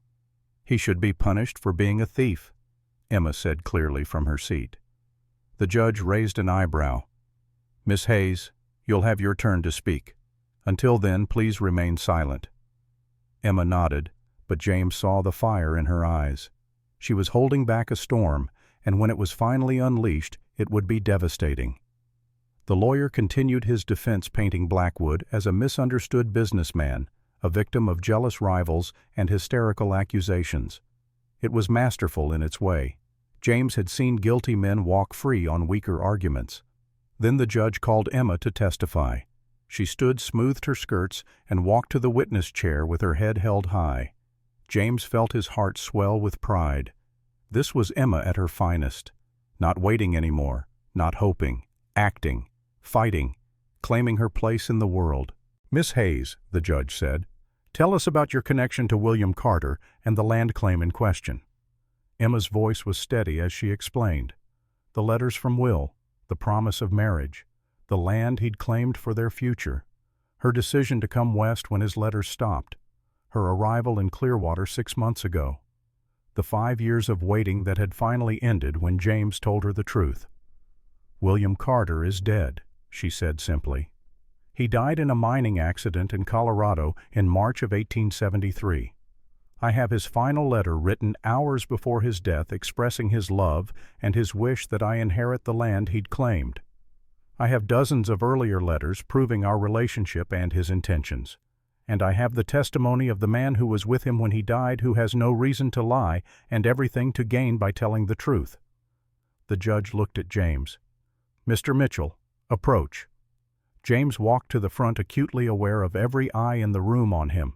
He'd never been comfortable with attention, preferred to work in the background, let others take the glory. But this moment required him to step forward. For Emma, for Will, for the truth. He took the oath, sat in the witness chair, and told his story. He told them about meeting Will in Colorado, about their partnership, about the mine collapse and Will's death, about the promise he'd made to find Emma and deliver Will's final message, about carrying that letter for 4 years, trying to figure out how to honor a dead man's wish. William Carter and I were legal mining partners, James said, producing the documents he'd kept safe all this time. Under territorial law that gave us shared claim to any land either of us had staked. When Will died, his portion should have transferred to me as his partner. I am here today to formally deed that land to Emma Hayes as Will intended. Blackwood's lawyer jumped up. Your Honor, this is highly irregular. How do we know this supposed partnership was legitimate? How do we know Mr. Mitchell isn't simply another con man trying to steal valuable land? We know, said a voice from the back, because I was there. Old Jake Williams stood, hat in his weathered hands. I worked the claims next to Mitchell and Carter in Colorado, watched them for near on a year. They were partners, true and legal, had the papers drawn up proper. And when young Will died, James here paid for the burial out of his own pocket, even though they was supposed to split costs. That's the kind of man James Mitchell is, the kind who honors his debts and keeps his promises even when it costs him. Another voice spoke up, Mrs. Henderson, the mercantile owner's wife. Your Honor, if I may, Mr. Blackwood came to me 3 years ago when my husband was sick, offered to buy our store for half what it was worth, said it was a kindness helping us in our time of need, but it wasn't kindness, it was predation. He was trying to steal our livelihood when we were vulnerable. We refused barely, but I've seen him do it to others who didn't have the strength to fight back. More people stood. More voices joined. The Peterson widow who'd lost her claim to Blackwood. The Martinez family who'd been driven off land they'd worked for a decade. The widow Chang, whose husband had died in a suspicious mining accident right before Blackwood bought their claim for pennies. The stories poured out like water from a burst dam. Years of accumulated grievances. Families destroyed. Lives ruined. All so one man could build an empire on stolen dreams. Blackwood's face had gone from confident to pale to sickly gray. His lawyer tried to object, tried to stop the flood of testimony, but the judge waved him silent. I've heard enough, Judge Morrison said finally. Mr. Blackwood, stand. Blackwood rose on shaking legs. Silas Blackwood, I find you guilty of fraud, theft, conspiracy, and abuse of public office. You have corrupted the very institutions meant to protect people from men like you. You have stolen from widows and orphans. You have used your position to enrich yourself at the expense of those you were supposed to serve. The judge's voice was cold as winter. I sentence you to 10 years hard labor at the territorial prison. All properties and assets acquired through fraudulent means are hereby forfeit and will be returned to their rightful owners. You are a disgrace to the law and to decent society. Take him away. The marshal moved forward, but Blackwood wasn't finished. He lunged suddenly not at the marshal, but at Emma. This is your fault, he screamed, spittle flying. You Eastern bitch. You couldn't just accept your place, had to stir up trouble, had to ruin everything. He reached for her hands, grasping. James was already moving, crossing the distance in 3 long strides. He caught Blackwood's wrist twisted, sent the man sprawling to the floor. Touch her, James said quietly, his voice carrying through the silent church, and prison will be a mercy compared to what I do to you. Blackwood looked up at him, and for the first time James saw real fear in those calculating eyes. The fear of a man who'd finally pushed too far and found someone willing to push back harder. The marshal hauled Blackwood to his feet and dragged him out. Thomas Carter followed, weeping and babbling about how it wasn't his fault, how Blackwood had made him do it, how he deserved mercy. He received none. The judge turned his attention back to Emma and James. Miss Hayes, Mr. Mitchell, the land claim filed by William Carter is hereby recognized as legitimate. Mr. Mitchell's partnership documents are accepted as legal proof of shared ownership. The transfer of deed to Miss Hayes is approved. The land is yours, Miss Hayes, free and clear of any challenges. Emma's hand found James's, squeezing tight. He squeezed back, feeling the weight of 4 years finally lift from his shoulders. Furthermore, the judge continued, I'm ordering a full investigation into every land transaction Silas Blackwood conducted in this territory. Families who were cheated will have their property restored. Those who cannot be compensated with land will receive monetary damages from Blackwood's seized assets. Justice, while delayed, will be served. The courtroom erupted in cheers. People stood applauding, crying, embracing. James saw Mrs. Henderson hugging the Peterson widow, saw the Martinez family on their knees thanking God, saw Reverend Halloway with tears streaming down his face. He saw Emma, beautiful and strong and victorious, turning to him with joy in her eyes. We won, she whispered. You won, James corrected. I just helped. No, we won, together. She kissed him right there in front of everyone, and James didn't care who saw. Didn't care about propriety or what people might think. He just kissed her back, pouring 4 years of grief and guilt and slowly growing hope into that kiss. When they finally parted, the church was still cheering. The town threw a celebration that night that would be talked about for years. Someone dragged a piano out of the saloon and set it up in the street. Someone else brought out a fiddle. Tables appeared loaded with food, families contributing what they could. Lanterns were strung between buildings, casting warm light over everything. Children ran wild, drunk on excitement and the rare permission to stay up late. Adults danced and laughed and told stories about the day corrupt men finally faced justice.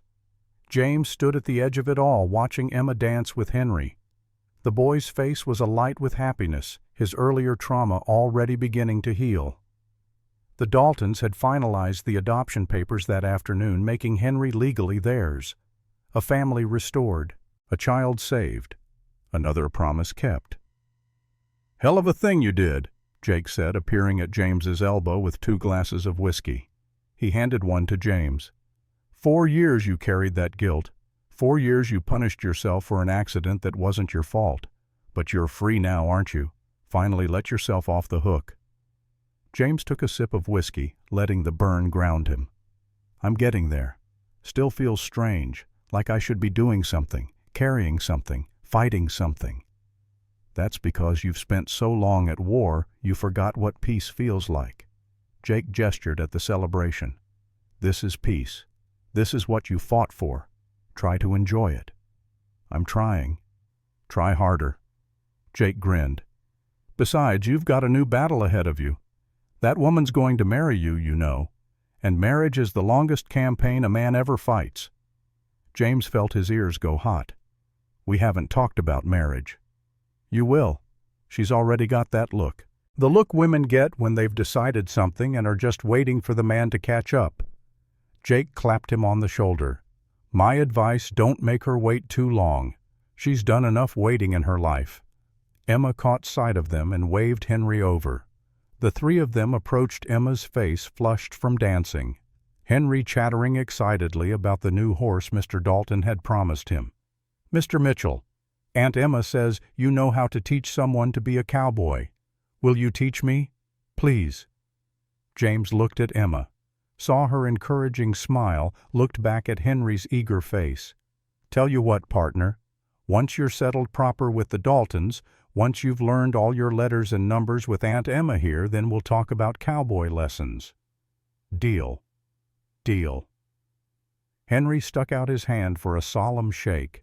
As the boy ran off to tell the Daltons about his future cowboy career, Emma moved closer to James. "Aunt Emma. He started calling me that this afternoon. Hope you don't mind." "Why would I mind?" "Because it implies certain things. About us. About the future."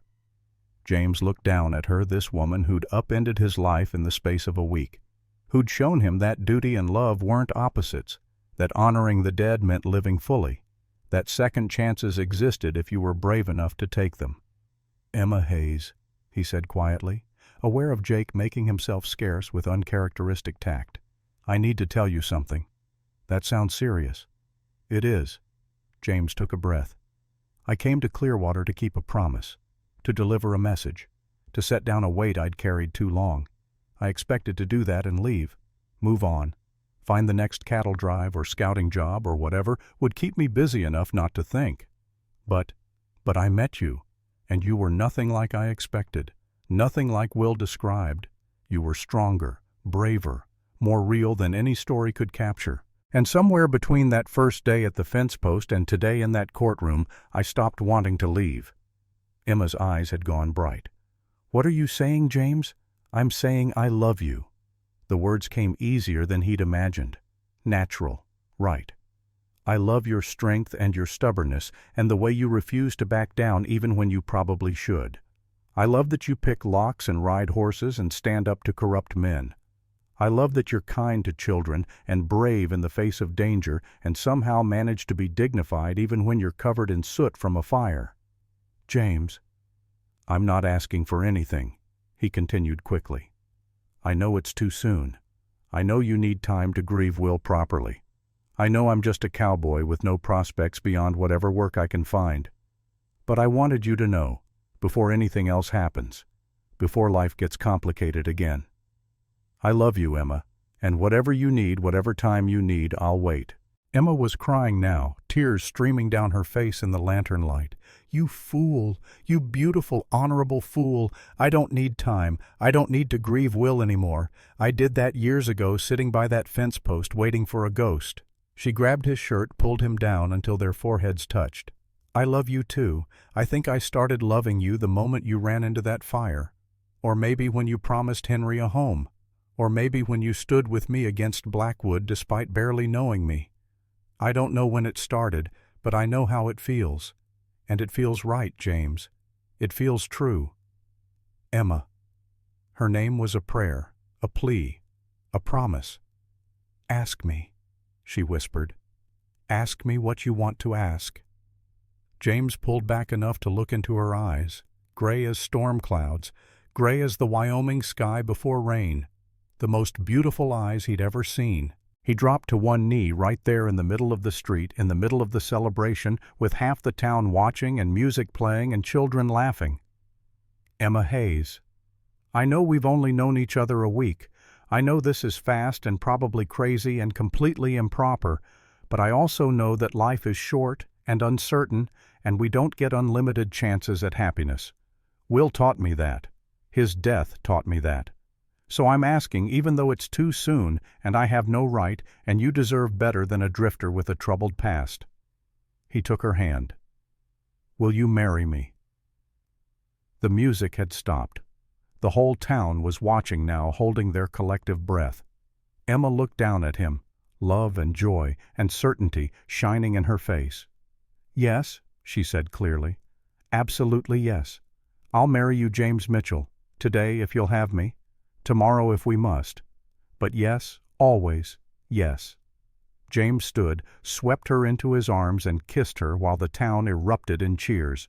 Someone started the music again. Someone else fired a gun into the air in celebration, and everyone pressed forward to offer congratulations. Jake was grinning like a fool. "Told you she'd marry you." "You're insufferable," James said. "I'm right. There's a difference." Reverend Halloway pushed through the crowd. "I can perform the ceremony next Sunday if you'd like. Give you time to prepare properly. Make arrangements." Emma and James looked at each other.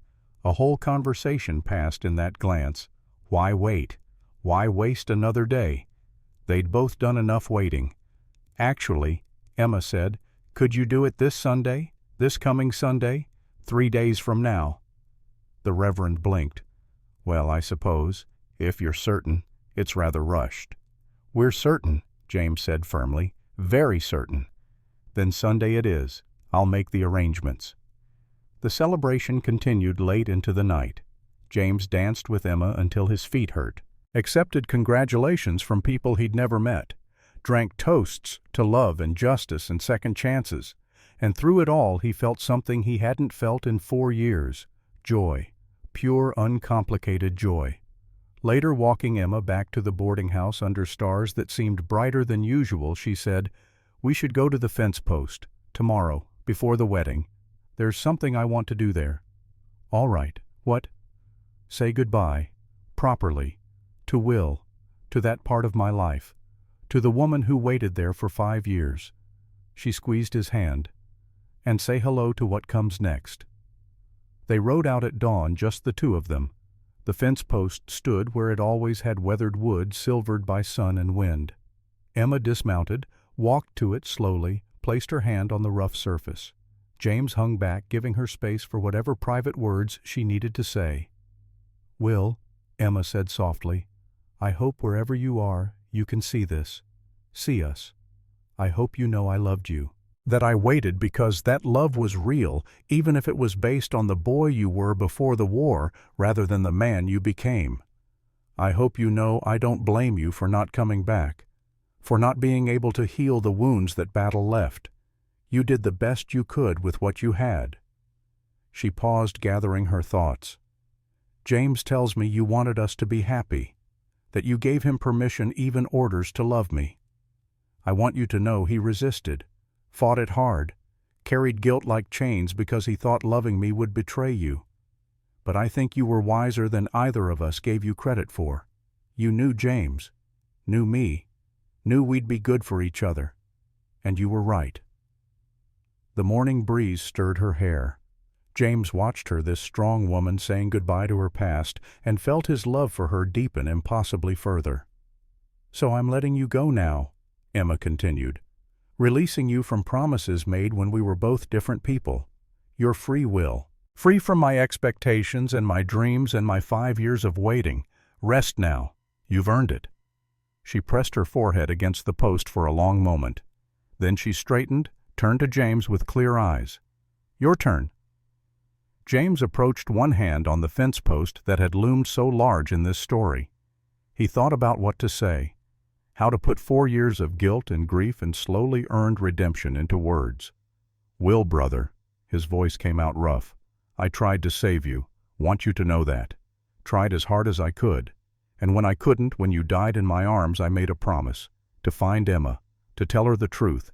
To honor your memory. Took me 4 years, but I kept it. Hope that counts for something." He swallowed hard. "I love her, Will. Love her fierce and true, and in a way that surprises me every damn day. And I know you said it was all right. Know you gave permission. But I needed to say it out loud here at this place where she waited so long for you. I love her, and I'll spend the rest of my life trying to be worthy of that, trying to give her the happiness you wanted her to have. That's my promise now, not to you, to her, but I figured you should know." Silence fell, broken only by bird song and wind through grass. James felt Emma's hand slip into his. "Look," she said softly. James followed her gaze. The fence post in the slanting morning light cast a shadow that stretched across the prairie, and tucked into a gap near the top of the post, something glinted. Emma reached up, pulled out a small object. An envelope sealed with wax, protected from the elements by its placement in the wood's hollow. On the front, in Will's handwriting, "To whoever finds this." Probably Emma, knowing her stubbornness. Emma's hands trembled as she broke the seal. Inside was a single page, the handwriting shakier than in previous letters, but still unmistakably Will's.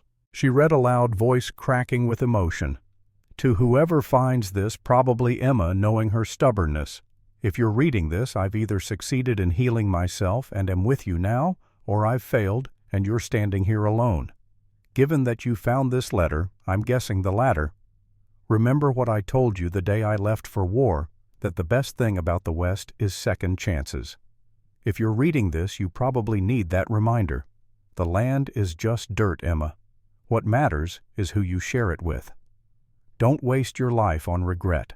Don't spend years mourning what might have been. Live, love. Choose happiness over loyalty to a dead man's memory. I'm giving you permission in case you need it. Hell, I'm ordering you. And if you find someone worthy, someone kind, someone who makes you laugh and keeps you safe and loves you like you deserve, don't let him go just because he's not me. Take the second chance. Build the life I couldn't give you. That's what I want for you, Emma. Not faithfulness to a ghost. Not years of waiting. I want you to be happy whatever form that happiness takes." The fence post was always about looking forward, not back. So look forward now. See what's coming instead of what's gone. And know that wherever I am, I'm cheering for you. With all my love for all time, but not for all your life. Move forward, Emma. Choose joy. W. Emma was crying openly now, and James found his own eyes wet.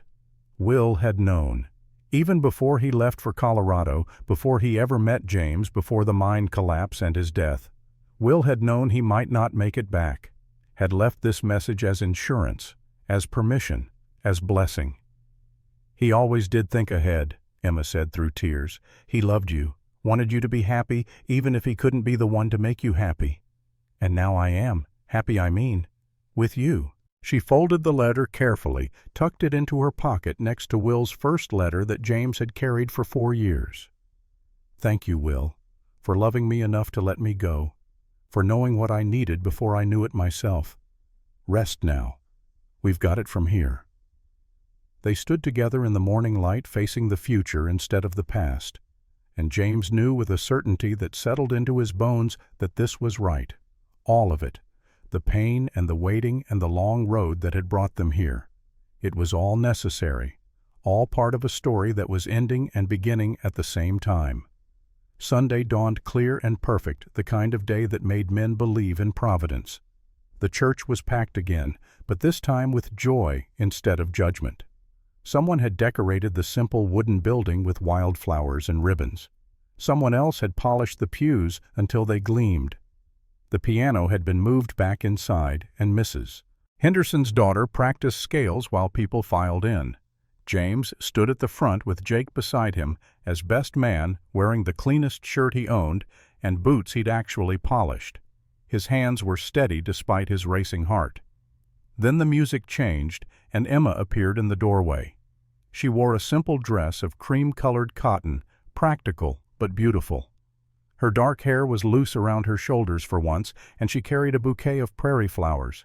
She'd never looked more beautiful, not because of the dress or the flowers or even the radiant smile on her face, but because of the certainty in her eyes, the joy, the absolute lack of doubt about the step she was taking.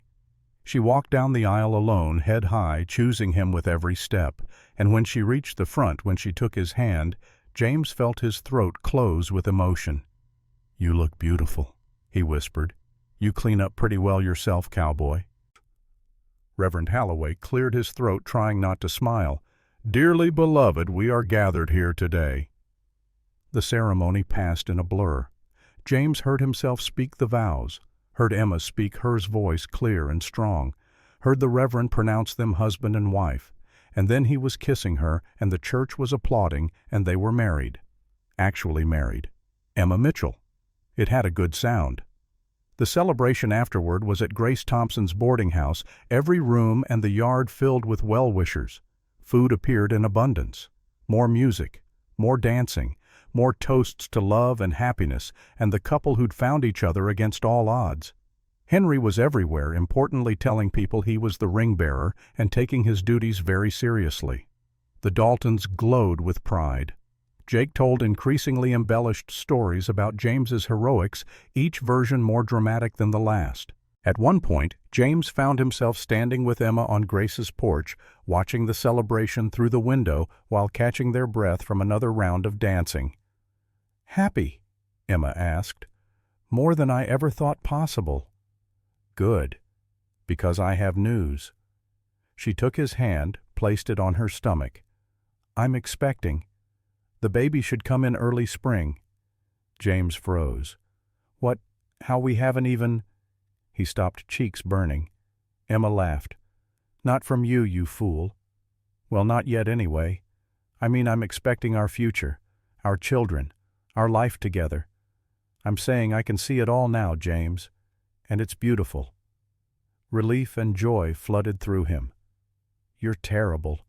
I thought you meant—" "I know what you thought. Your face was priceless." She kissed him softly. "But someday soon, I hope that conversation will be for real. I want children with you, James Mitchell. Want to fill that house we're going to build with noise and chaos and love." "A house. Right. Guess I should start on that. We'll build it together. On our land, Will's land, our land. A home worthy of the second chance we've been given." They stood together watching the sunset paint the sky in shades of gold and red.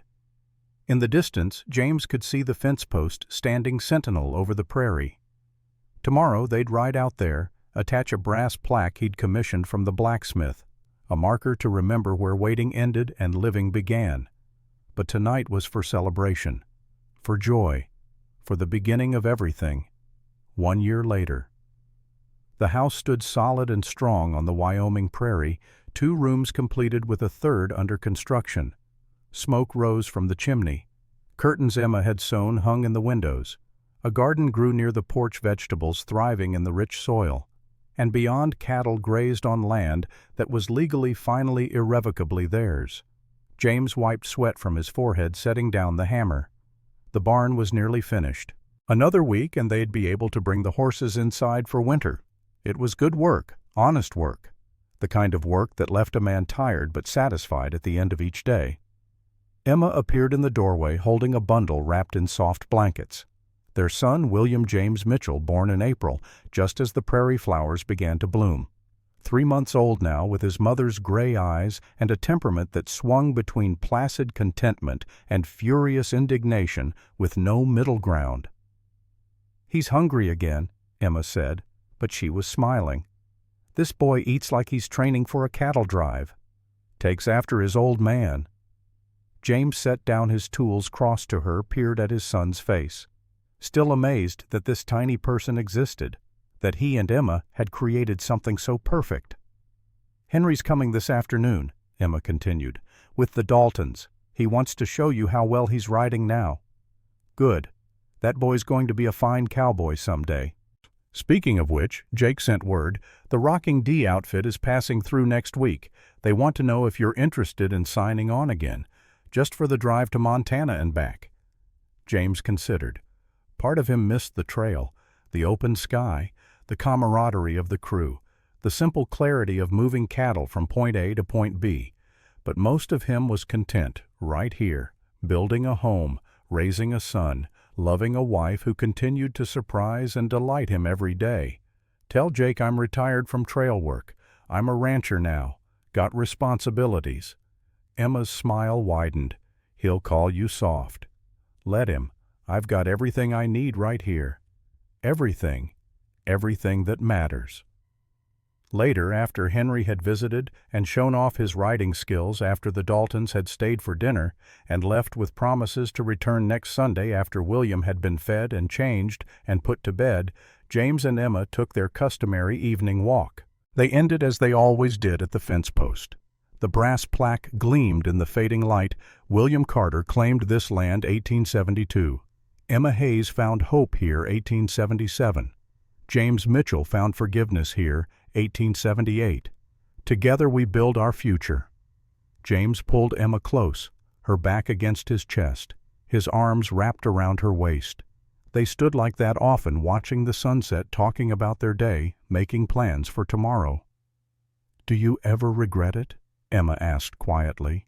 "Giving up the trail? Settling down so young, you're only 31. You could have had years more of adventure." "This is adventure." James kissed the top of her head. "Every day with you is an adventure. Every morning I wake up and choose this life all over again. Choose you. Choose our son. Choose this piece of land that Will claimed and we're building into something real. How is that not adventure? When you put it that way. There's no other way to put it. I'm exactly where I'm supposed to be." They stood in silence for a moment. Then Emma said, "I talked to Will today, at his marker. Told him about little William, about the house, about how happy we are. Think he can hear me?" "I think if anyone could hear you from the other side, it's Will. Man always did have excellent timing." Emma laughed. "That he did, bringing us together even after he was gone, making sure we found each other." "Making sure we found ourselves," James corrected. "We were both lost when we met. You waiting for a ghost, me running from guilt. Will's letter didn't just give us permission to love each other, it gave us permission to stop punishing ourselves, to live. And are we living?" James turned her in his arms so he could see her face. The sunset painted her features in gold, and he was struck again by how beautiful she was. Not in a delicate porcelain way, but in the way of things that had been tested and survived, tempered steel wrapped in grace. "We're living more than I ever imagined possible. We're building a home, raising a son, creating something that'll outlast us both. In 50 years, maybe 100, someone will stand on this land and see what we built, and they'll know that love and hard work and second chances can create something lasting." Emma's eyes filled with tears, the good kind. "I love you, James Mitchell, today and every day. I love you too, Emma Mitchell, more than I have words for." They kissed as the sun touched the horizon, painting the world in impossible colors. And when they finally turned back toward the house, toward the life they were building together, the fence post stood behind them. No longer a place of waiting, no longer a monument to broken promises and lost dreams. Now it was something else entirely. A beginning, a reminder, a testament to the truth that sometimes the best destinations are the ones you don't see coming. That sometimes losing what you thought you wanted leads you to what you actually need. that second chances exist for those brave enough to take them. The fence post stood witness to all of it, the waiting and the finding, the grief and the healing, the end of one story and the beginning of another. And it would stand there for decades to come, long after James and Emma were gone, long after their children and grandchildren had grown and built their own lives. A silent guardian watching over land that was claimed in hope, fought for in determination, and held in love. Some promises took years to keep, some debts took lifetimes to pay. But in the end, if you held on long enough, if you fought hard enough, if you believed in something bigger than yourself, justice came. Love won. The broken found healing. And the fence post stood marking the spot where waiting ended and living began exactly as it should. The end.